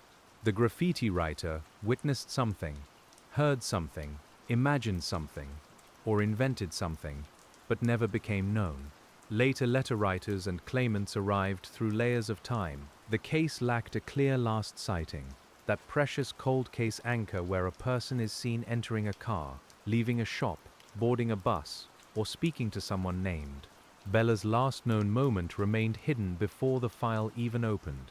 That missing last sighting is another reason the case went cold. It meant investigators could not easily construct a final day. There was no confirmed last errand, no known companion, no checked timetable, no precise route. A timeline without a beginning cannot narrow toward an end. It becomes an open field. You can walk it carefully, but you cannot know where to place the first marker. And so the investigation leaned on what remained: the tree, the body, the clothing, the location, the message, and later claims. Each was important. None was sufficient. The Bella case became a study in insufficiency, not because the evidence was meaningless, but because every piece needed another piece that was missing. A ring needed a marriage record, a name needed a surname, a place needed a witness, a theory needed proof. There is a quiet discipline in accepting insufficiency. It prevents the mind from forcing closure where none exists. It also honors the work already done, because it recognizes that investigators were not simply overlooking an obvious answer. They were facing a case structured around absence. When you sit with the file tonight, you are not solving a puzzle someone carelessly left unfinished. You are entering a long human effort that met the limits of its materials. From here, the case continues through memory, returning in waves whenever a new article, book, or inquiry draws attention back to the hollow tree. Each return brings the same hope and the same caution, as if the file itself has learned to breathe slowly through the years. That slow breathing is important because every return to the Bella case carries both longing and risk. The longing is easy to understand. You want the old file to yield at last, to let the woman in the tree step back into the world with a real name attached to her. The risk is just as real, though quieter. When people want an answer badly enough, they can begin to mistake a graceful theory for a proven one. You see that pattern in many old investigations, and you can feel it here as you turn the pages. A name appears in a memoir, a rumor matches part of the landscape. A wartime story offers a mood that seems to fit. The mind draws a thread from one point to another, then another, until a shape appears. But the detective in you keeps touching each thread gently, asking whether it is tied to evidence or only resting on the table. In the Bella case, the strongest stories all have something that makes them appealing. The spy theory has history and secrecy. The local theory has the practicality of place. The ritual theory has the strange image of the hollow elm. The Anna letter has a voice from the afteryears, seeming to lean close and say, "I heard something." Each story gives the mind a place to sit. None has given the file enough to close. That is why patient detective work can seem almost humble. It does not demand that the world become narratively satisfying. It accepts that some facts will remain partial, some witnesses will remain unnamed, and some documents will never be found. You keep going anyway. You compare dates. You return to earliest reports. You handle the same facts with clean hands. You let uncertainty stay uncertain, which is harder than it sounds. There is comfort in that restraint, especially at night. You do not need to solve the Bella case while the room grows darker around you. You only need to sit beside the people who tried and notice how the case became cold by inches. A lost name, a delayed discovery, a difficult landscape, a war-torn country, a famous question written without an explanation. None of these alone is the whole reason. Together they form the quiet weather of the file. When you listen for the human element beneath the theories, one figure returns again and again, the unknown woman herself, whom we call Bella because the archive has given us no firmer name. The word is soft in the mouth, almost intimate, but it remains provisional. You can think of it as a small lamp placed near her, not as the face it illuminates. It helps us speak of her, while reminding us there is still something missing. The phrase on the wall gave her a kind of public afterlife, and yet it may also have trapped her inside a riddle. People ask, who put Bella in the Wych Elm? Because the sentence is memorable. Fewer people ask what her real name was, where she felt safe, who noticed her habits, or who last heard her voice. The first question matters deeply, but the second set of questions may be closer to restoring her. You can imagine a detective writing 2 headings in a notebook, though we will keep them only in the mind, not on the page. One is about the person who hid her. The other is about the life she had before. In many investigations, those headings eventually meet. Here they stayed apart. The hidden life did not reveal the hidden act, and the hidden act did not reveal the life. The file remained divided down the middle. Over time, that division made every later inquiry work harder.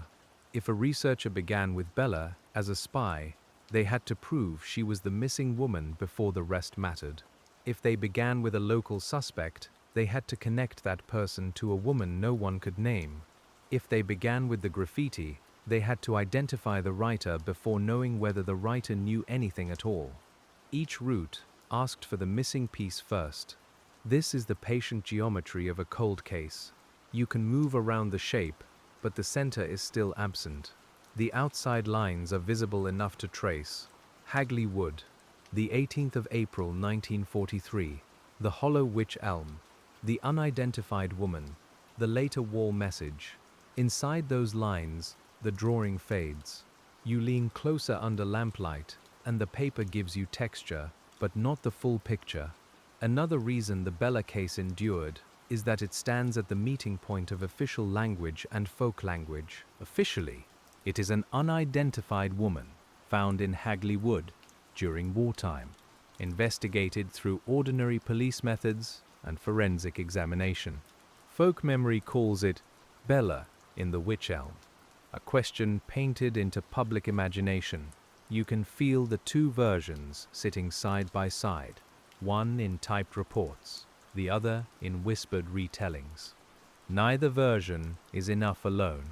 The official version protects facts, dates, and cautious wording. The folk version protects memory, mood, and the fact that local people never quite let the question go. Together, they kept the case alive, though they also kept it complicated. You read between them, moving from typed paper to remembered phrase, and back again, as if crossing a quiet room between 2 old lamps. The texture of the official record matters because it resists exaggeration. It tells you what was found, what was examined, what was estimated, and what could not be determined. The language may seem dry, but dryness can be merciful. It avoids turning suffering into spectacle. It lets the facts stand without making them louder than they are. In a case as strange as Bella's, that restraint becomes a kind of respect. The texture of local memory matters for a different reason. It shows how deeply the case unsettled the people around it. A question written on walls is not the same as a police report, but it tells you the mystery had entered ordinary life. People were not only reading about Bella, they were carrying the question through streets, factories, pubs, kitchens, and wartime queues. The case lived in the air as well as in the archive.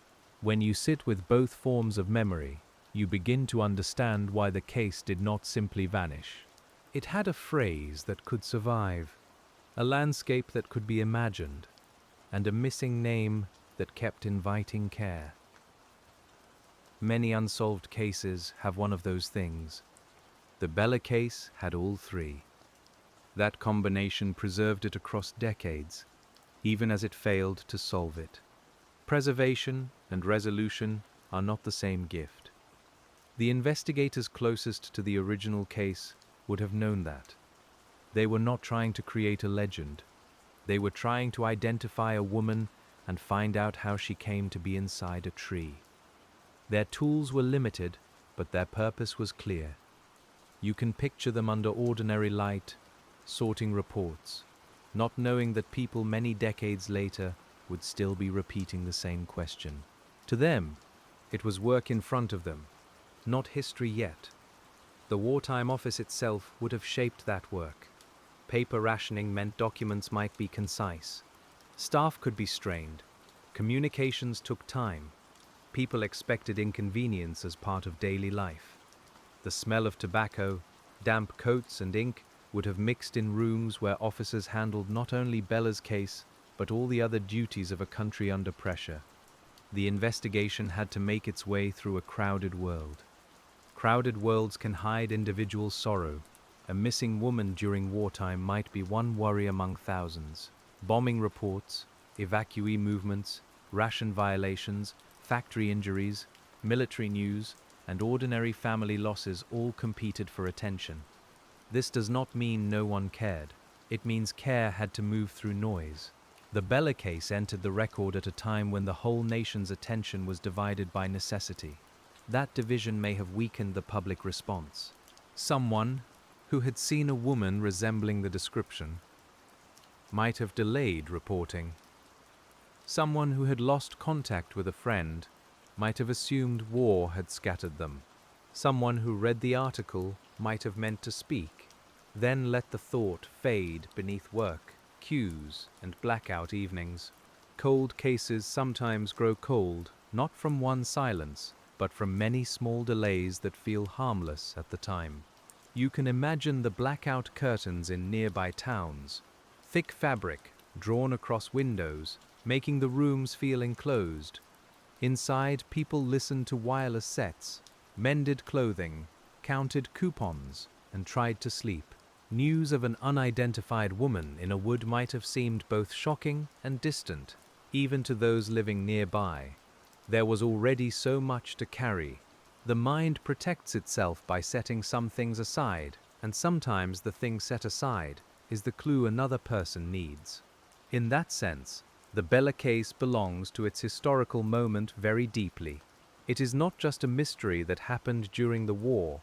It is a mystery shaped by wartime conditions, movement, scarcity, distraction, secrecy, limited resources, and altered expectations about absence.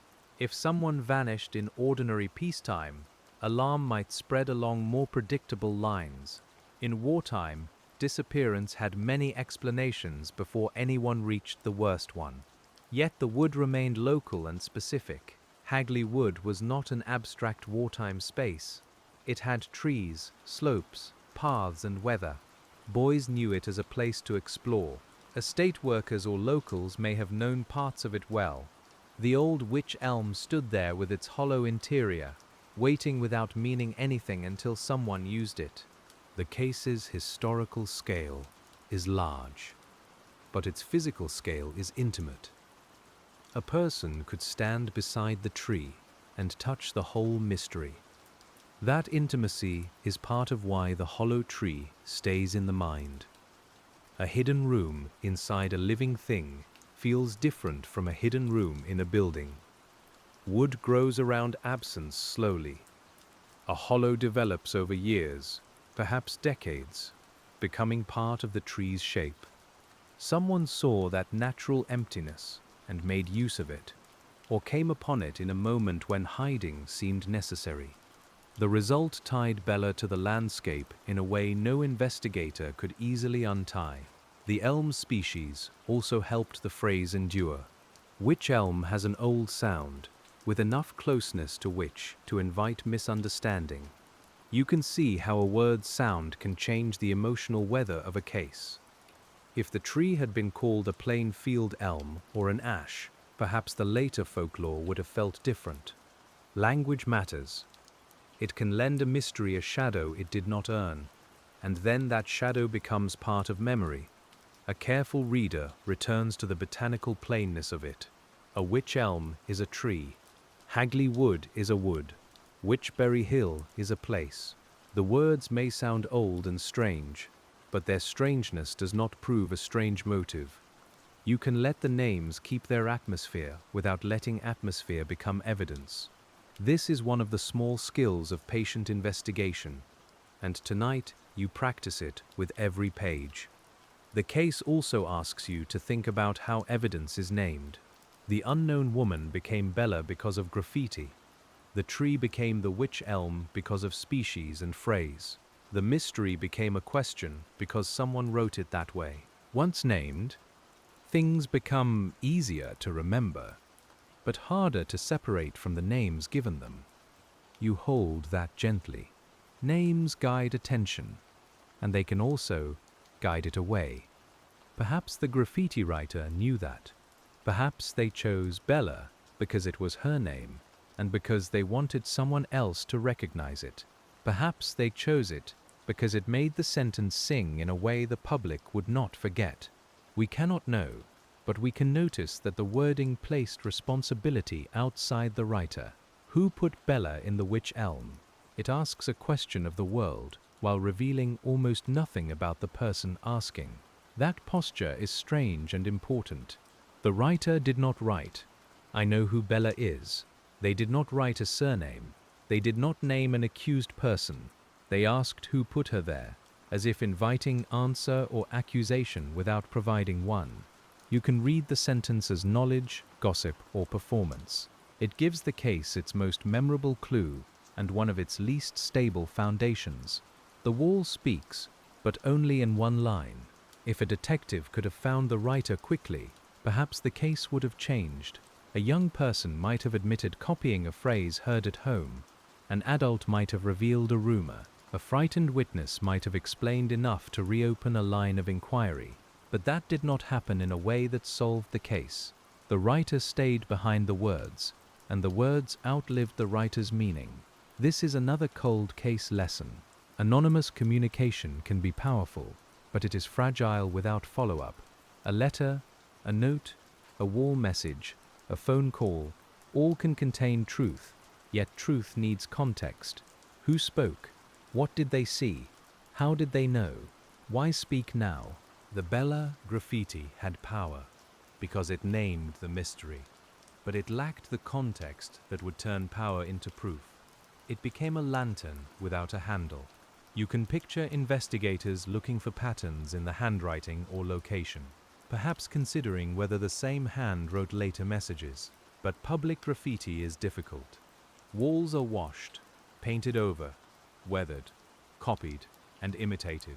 A phrase that begins as possible evidence can become popular repetition. Once repeated, its origin blurs. The Bella case may have suffered from that very survival, because the more the phrase spread, the harder it became to know which version mattered first. The early wording itself is sometimes remembered differently.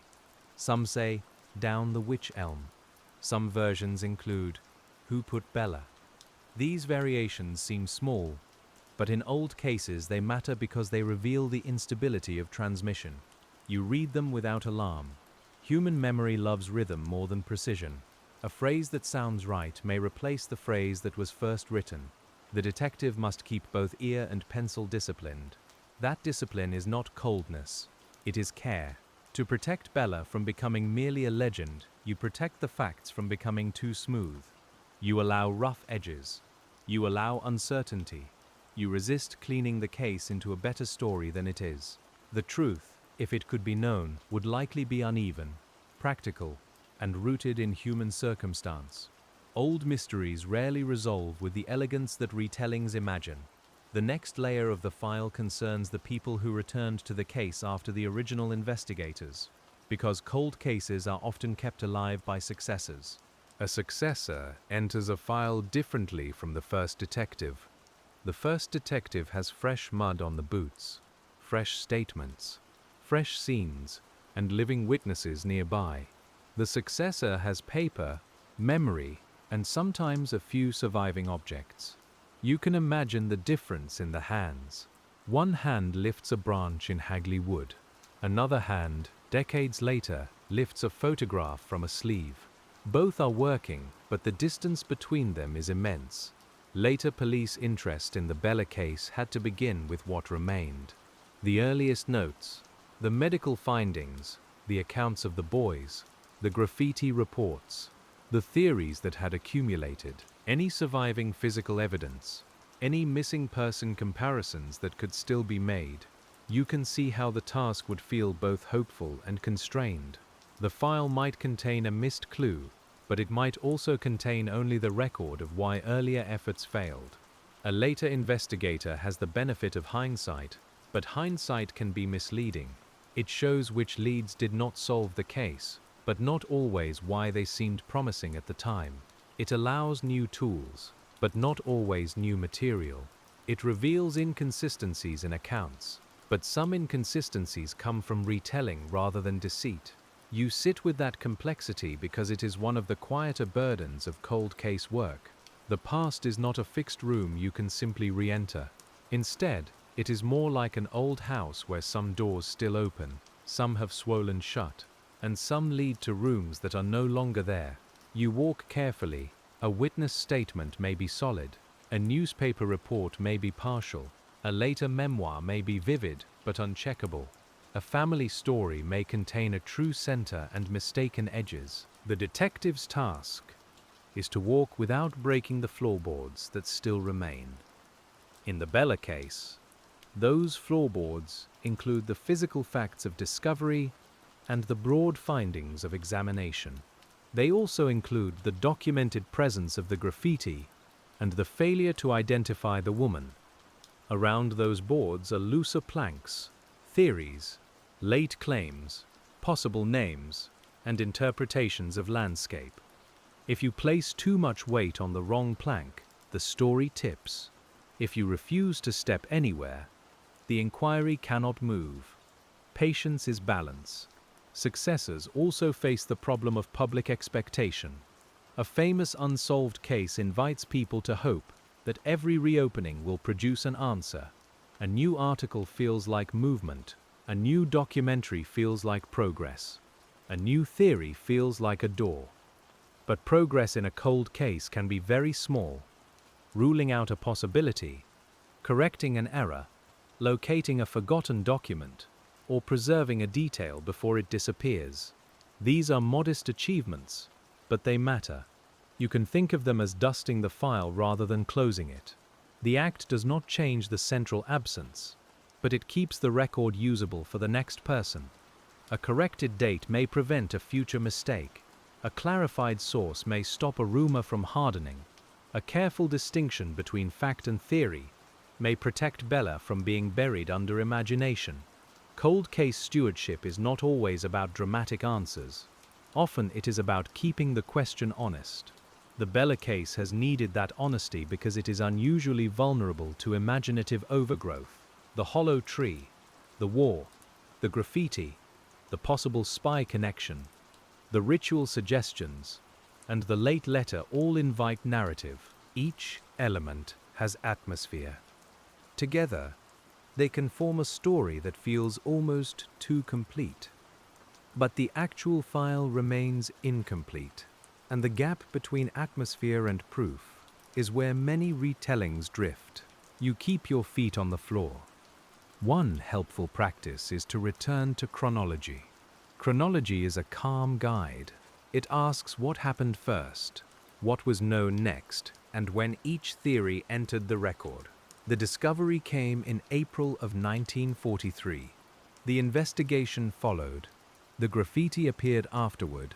Later theories and letters arrived in later years. When you arrange the case this way, you can see which details were part of the original inquiry and which were later additions. That order matters. Another helpful practice is to separate identity from explanation. The woman's identity is one question. The circumstances of her death are another. The reason she was placed in the tree is another. The meaning of the graffiti is another. The Bella case went cold partly because people often want all these questions to answer each other at once. But a true investigation may solve one without solving the rest. Here, none yielded fully. You can imagine, for instance, that Bella's identity might one day be established through a record or sample, while the person responsible remains unknown. That would change the case profoundly, because it would restore her name and allow her life to be researched. Yet it might not solve who placed her in the tree, or a credible account of concealment might emerge without proving her birth name. Cold cases can resolve unevenly, giving peace in one area and silence in another. That unevenness requires emotional patience as well as intellectual patience. Families and communities often want a full answer, and rightly so. Investigators want a prosecutable truth. Historians want a documented account. Listeners want a story that settles. But old evidence may offer only partial returns. The quiet discipline is to accept every truthful piece without pretending it is the whole. Bella has not yet received even that partial restoration in confirmed form. The records of missing women from the era may still tempt comparison. A woman of similar age, a disappearance near the right period, a connection to the Midlands, a name that could be shortened to Bella. But similarity is not identification. You need more. Dental agreement, biological relation, documented movement, personal items, or witness connection. The history of cold cases is full of near matches that felt promising until one firm fact set them aside. Near matches can be emotionally difficult because they create brief warmth. You picture a name beside the unknown woman. You imagine the file changing. Then the details fail to align, and the warmth recedes. Detectives learn to endure that movement without becoming numb. They must be open enough to follow hope and steady enough to let it go. The Bella case has asked that of every serious person who has returned to it. The same is true of suspect theories. A person may have known the area, behaved strangely, or appeared in a late account. That is not enough. Opportunity, connection, evidence, and consistency all matter. A cold case can be harmed by fastening blame to someone on the strength of story alone, especially when the person cannot answer and the records cannot support the claim. The unknown woman deserves truth, not just a name for suspicion to rest upon. You sense the ethical weight of that as you read. To care for Bella is also to be careful with the living and the dead who surround her file. Witnesses may have been mistaken. Letter writers may have been frightened or confused. People named in theories may have had no role at all. The calm tone we keep tonight is not only for sleep, it is also for fairness. Quietness allows room for uncertainty without turning it into accusation. At the same time, fairness does not mean treating all theories equally. Some are better supported than others. Some are historically grounded but unproven. Some are largely speculative. Some are interesting mainly because they show how the case has been imagined. The patient reader can acknowledge them without flattening them into the same category. You sort them gently, as you would sort papers by date and source, not by how vividly they catch the eye. The Anna account belongs among the more humanly interesting later claims, because it tries to explain concealment through remembered personal knowledge. The spy theory belongs among historically interesting possibilities, because wartime context makes it understandable though not proven. The ritual theory belongs more cautiously in the realm of interpretation, because unusual details invited it but did not establish it. The graffiti remains central because it is directly tied to the case's public identity, yet its meaning is still unknown. That arrangement may feel less exciting than choosing one answer, but it is truer to the case. You can feel the table become orderly under your hands. Each theory has its place. None is allowed to crowd the woman at the center. The lamp shines on the earliest facts first, and the later stories sit around them like chairs in a quiet room. The file breathes more easily when it is not being forced. As the years continue to pass inside this narrative, one theme keeps returning: the difference between being remembered and being known. Bella is remembered. The phrase proves that. The tree proves that. The continuing attention proves that. But being remembered as a mystery is not the same as being known as a person. You can hold that distinction with care. The case's fame has preserved her from total disappearance, but fame has not restored her private truth. The world knows the question better than it knows the woman. This happens in many old mysteries. A shorthand develops around a case, and the shorthand becomes more durable than the life behind it. The Somerton man, the Lady of the Dunes, the Isdal woman, Bella in the Wych Elm. These names are useful, but they are also signs of absence. They tell us that the official world could not, or has not yet, return the ordinary name that once belonged there. They are placeholders shaped by care and failure. In Bella's case, the placeholder came from an anonymous sentence. That makes it especially fragile. If Bella was not her name, then the world has remembered her by a word someone else placed on her. Yet if it was her name, the word is precious, because it may be the last surviving echo of how someone knew her. You cannot resolve that tension. You can only keep it visible, the way a careful archivist keeps a note attached to an uncertain document. The archivist's role is a helpful image here. You are not the hero of the file. You are its temporary caretaker. You lift each page, keep it flat, note where it is torn, and place it back in order. You do not shout at the past to answer. You let the past speak in the volume it has left. In the Bella case, that volume is low, but it is not silent. It says enough to keep listening. What it says first is that discovery came too late. What it says next is that identification failed. Then it says that the public question outlived the private facts. After that, it says that theories can preserve interest while also clouding the view. These are not conclusions, but working notes. You write them softly in your mind as the night deepens and the file remains open. The discovery delay alone could explain much of the coldness. Months in a hollow tree meant that immediate forensic clues were weakened or gone. Witnesses to movement in the area would have had no reason to preserve their memories. Weather and animals may have changed what investigators later found. Any person responsible had a long head start, though perhaps head start is too active a phrase for a case this still. Time had simply moved on. Identification failure compounded it. Had a family member quickly recognized clothing or dental work, the investigation would have gained direction. Detectives could have asked, who last saw her, who had disputes with her, who knew she traveled near Hagley, and who might have access to the wood. Without that recognition, the case widened instead of narrowing. It became harder with each added possibility. The public question added another layer. The graffiti might have been a clue, but it also created a name that may not have been verifiable. It drew attention, which helped memory, but it also invited speculation. The phrase became so central that later readers sometimes begin with it before they begin with the evidence. You can understand why, because it is haunting in its simplicity. But the detective begins with the tree, the date, and the unidentified woman. The theories, finally, made the case both enduring and difficult. A spy story draws one kind of researcher. A folklore story draws another. A local confession story draws another. Each may bring useful attention, but each may also pull the file toward its own preferred shape. The patient reader lets them speak, then returns to the earliest record. It is almost a breathing exercise.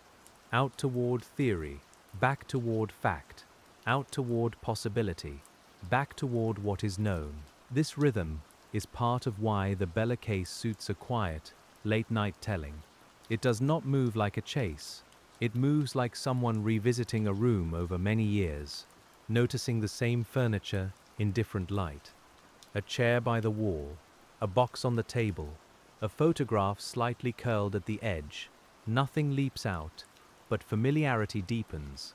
You begin to understand not only what happened in the file, but why the file could not move further. The case also invites humility about modern certainty.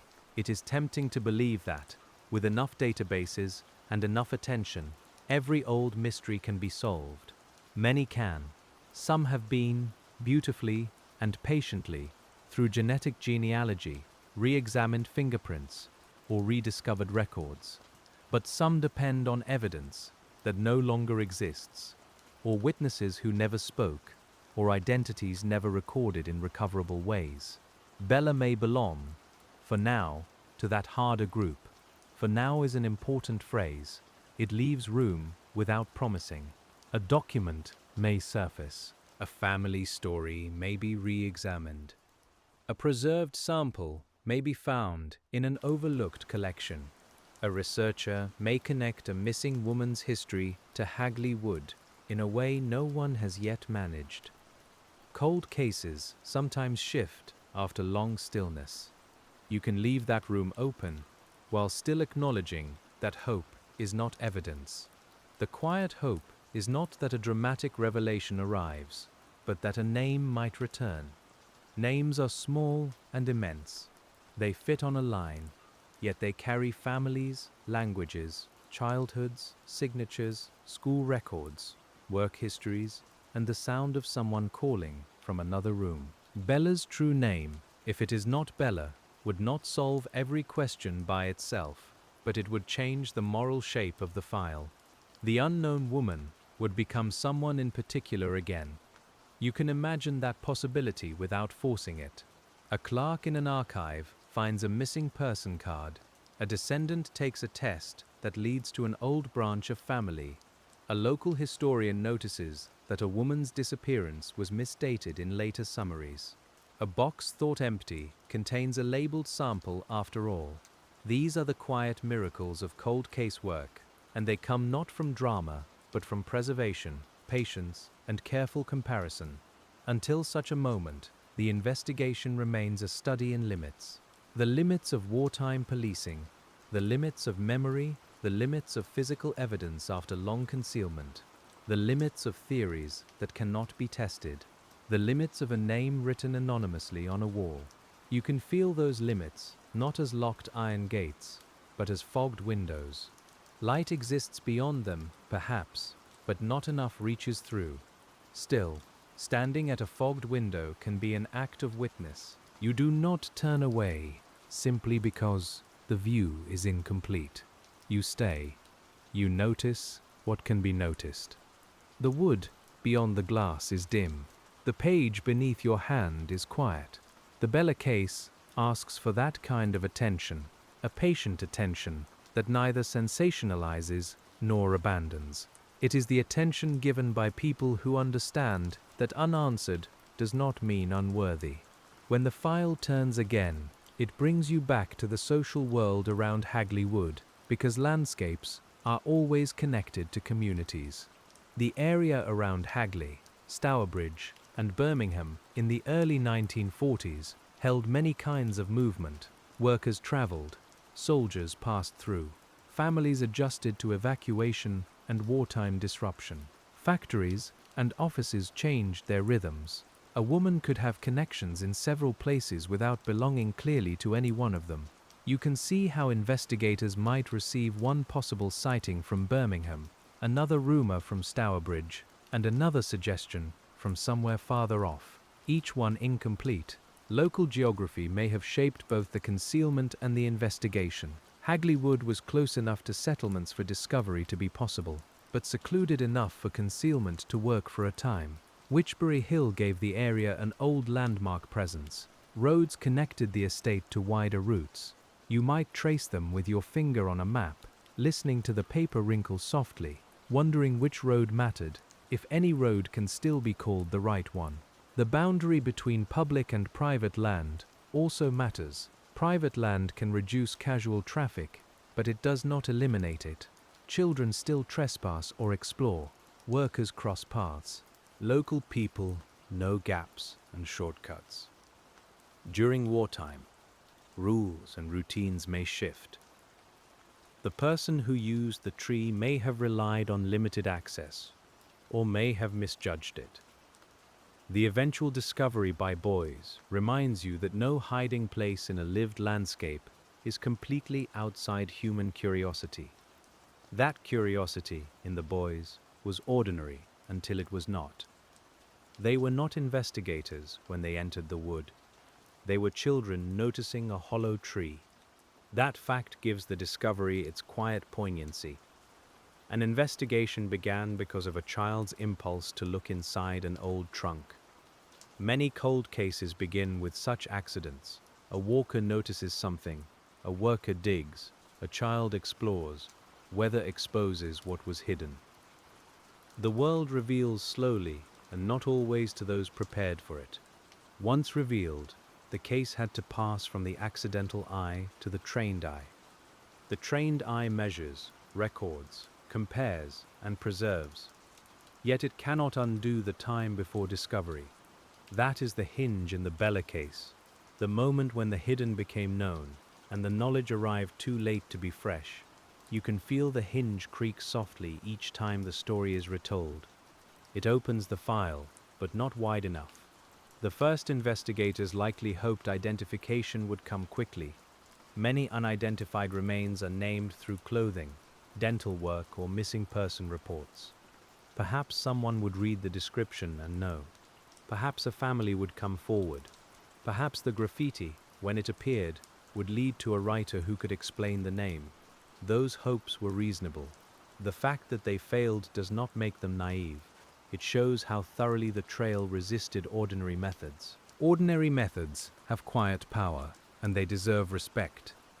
Knocking on doors, checking reports, asking dentists, comparing descriptions, reading statements twice. These are not cinematic acts, but they are the foundation of justice work. In the Bella case, ordinary methods carried the investigation as far as they could. When they stopped short, the case did not become mysterious because no one tried. It became mysterious because trying did not meet enough evidence. You can think of the case as a room where several doors were tried. One opened onto missing person checks and ended in no match. One opened onto dental inquiry and ended without identification. One opened onto the graffiti and ended with an unknown writer. One opened onto wartime espionage and ended in uncertainty. One opened onto local rumor and ended in unproven claims. Each door was real. None led into the room behind the room. That image might stay with you as the night settles. The room behind the room is Bella's life, her surname, her last address, her relationships, her final movements before the tree. The investigation reached the outer room and walked it carefully. The inner room remained closed. Sometimes cold case work is less about finding a hidden door than discovering that the key was never placed in the file. But keys can appear in unexpected places. A forgotten register, a dental ledger in a family attic, a police copy misfiled under another district, a newspaper notice using a different name, a descendant's memory of an aunt who disappeared. The patient mind leaves space for such things. It does not build a conclusion without them, but it does not declare the silence absolute. The Bella case has taught generations of readers how to wait without pretending waiting is an answer. Waiting has its own sensory life in the archive. Fluorescent lights hum softly. Dust gathers on the top edge of boxes. A pencil rolls slightly when the desk is bumped.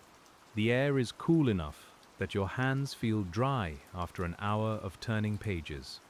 Outside, the world changes decade by decade, but the file stays fixed at the point where inquiry last reached. You return to it older than the last time, and it has not aged in the same way. The people connected to the original case did age, of course. The boys grew older.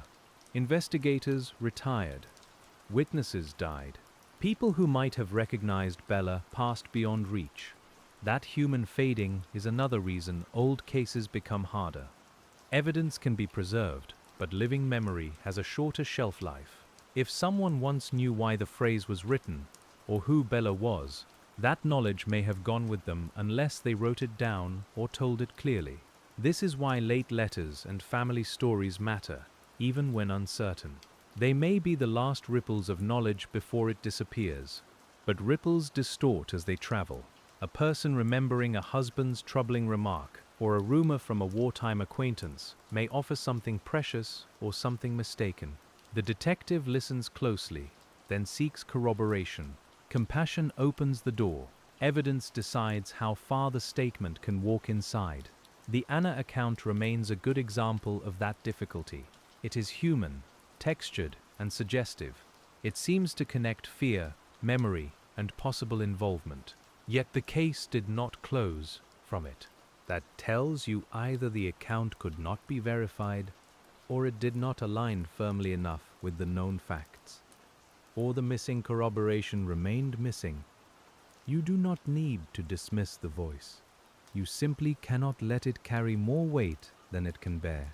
The spy theory bears a different kind of weight. It rests not only on a voice, but on the broader wartime context and specific names from espionage history.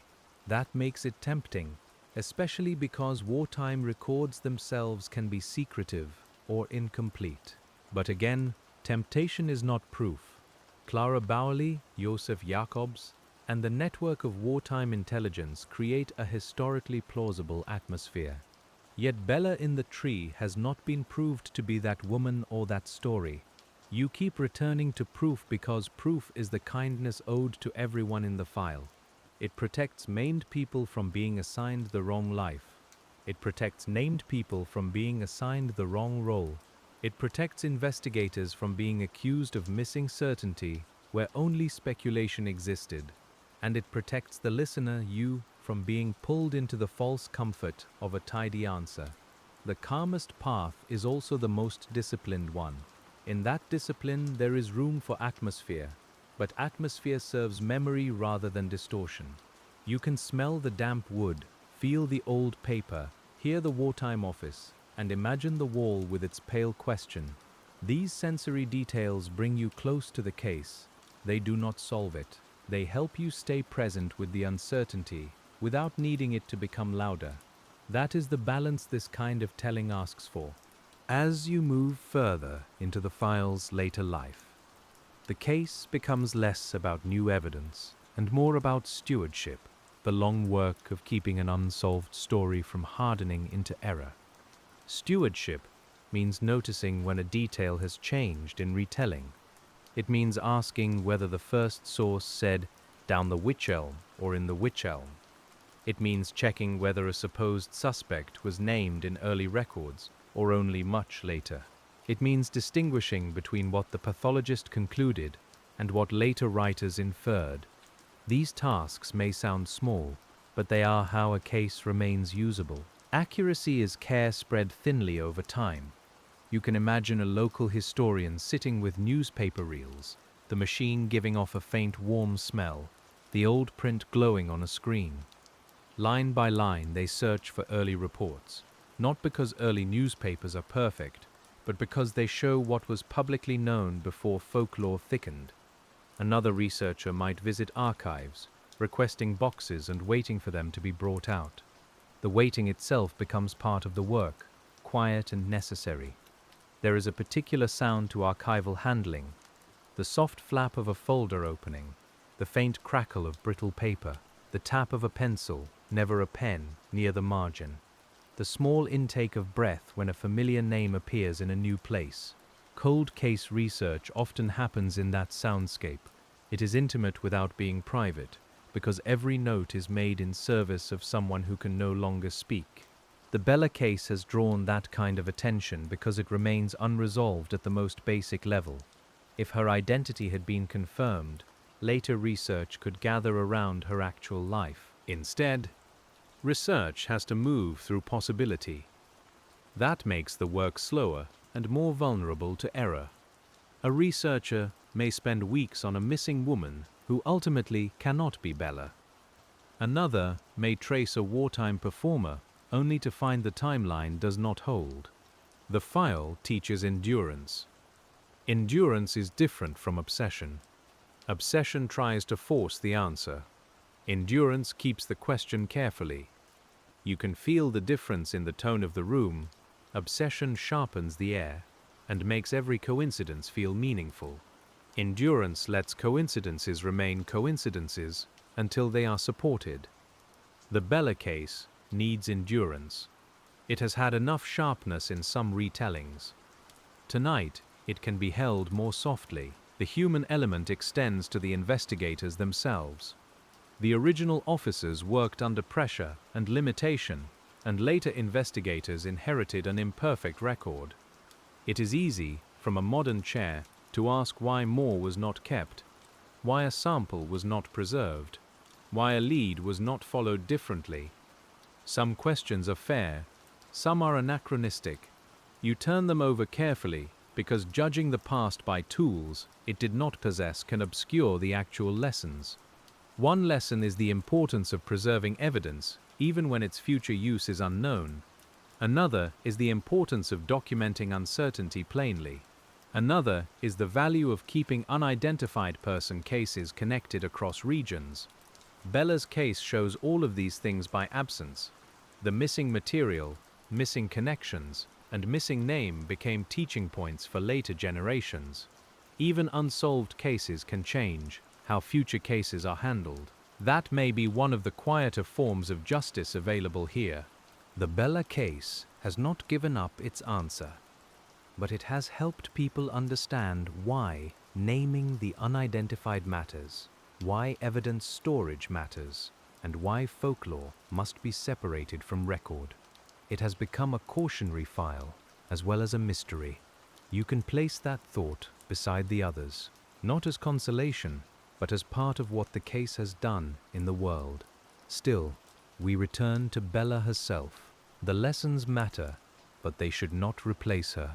She is not only an example of investigative limits, she is the person those limits failed to name. The wood, the wall, the theories, the researchers, the late-night listeners, all gather around that central absence. You can let the gathering remain quiet. No one needs to crowd her with certainty she has not been given. The tone of the case changes again when you think about the word cold. Cold suggests stillness, but files are not truly still when people keep returning to them. They are more like embers under ash. Most days, nothing visible happens. Then a breath of attention reveals a faint glow, a new article, a newly found source, a family inquiry, a forensic possibility. The glow may fade again, but it shows the case has not vanished completely. Bella's file has glowed that way many times. It did so when the graffiti became known. It did so when later letters were discussed. It did so when the spy theory drew attention. It did so whenever researchers revisited the original records. Each glow brought hope, and each hope had to be tested against the same stubborn facts. The wood stayed quiet. The name stayed uncertain. The answer stayed beyond the margin. If you are the detective tonight, sitting with the file beside a small lamp, you may notice that your own mind wants to arrange the fragments into something merciful. Perhaps Bella was known and missed. Perhaps someone tried to speak through the wall. Perhaps the late letter contained the heart of the truth. Perhaps a record still waits. These thoughts are natural. You let them pass through the room without asking them to become conclusions. Then you return to the material facts, the date of discovery, the location, the hollow wych elm, the unidentified woman, the estimated age, the clothing and objects, the medical findings, the graffiti, the failed identification, the later unproven theories. This return is not cold, it is reverent. It says the known facts are enough to deserve care, even when they are not enough to satisfy curiosity. In this way, the Bella case becomes almost a lesson in how to stay with uncertainty. Not all mysteries can be solved by intensity. Some require gentleness, because the people involved have already been made too vulnerable by time. You do not press harder than the evidence permits. You do not decorate the unknown with fear. You keep the file open, the language plain, and the person at the center human. As the night goes on, the next part of the file brings us back to the public imagination, where the question on the wall continued to move long after the original paint or chalk had faded. The public question stayed, but the woman at the center stayed quieter than the question, and that is where we leave our attention most gently now. You can let the wall, the wood, and the old reports grow less sharp around the edges, while keeping one simple truth near the lamp. Bella was never positively identified, no one was ever charged, and the case of the woman found in the hollow wych elm remains unsolved to this day. There have been theories, and there has been patience, and there have been people who returned to the file because they felt that an unnamed woman should not be left only to rumor. But the answer never settled into the record. The real name, if it was not Bella, did not come back. The reason for the tree did not become certain. The writer of the Wall's question did not give the explanation that would have changed everything. So the Bella case rests in that rare and difficult place where memory has survived, but knowledge has not fully followed. You can picture the old wood now, without needing it to speak. Rain moves softly through the branches. The ground darkens and dries, and darkens again. Somewhere beyond the trees, ordinary roads continue, and ordinary rooms fill with the small sounds of evening. A kettle cooling, a chair shifting, a page being turned. For tonight, you do not have to solve what the file could not solve. You have only sat with it carefully, as others have done before, giving the unknown woman the courtesy of attention without making her mystery louder than her life. The question remains where it has always remained, weathered but still readable in the mind, and the night can hold it without asking anything more from you now.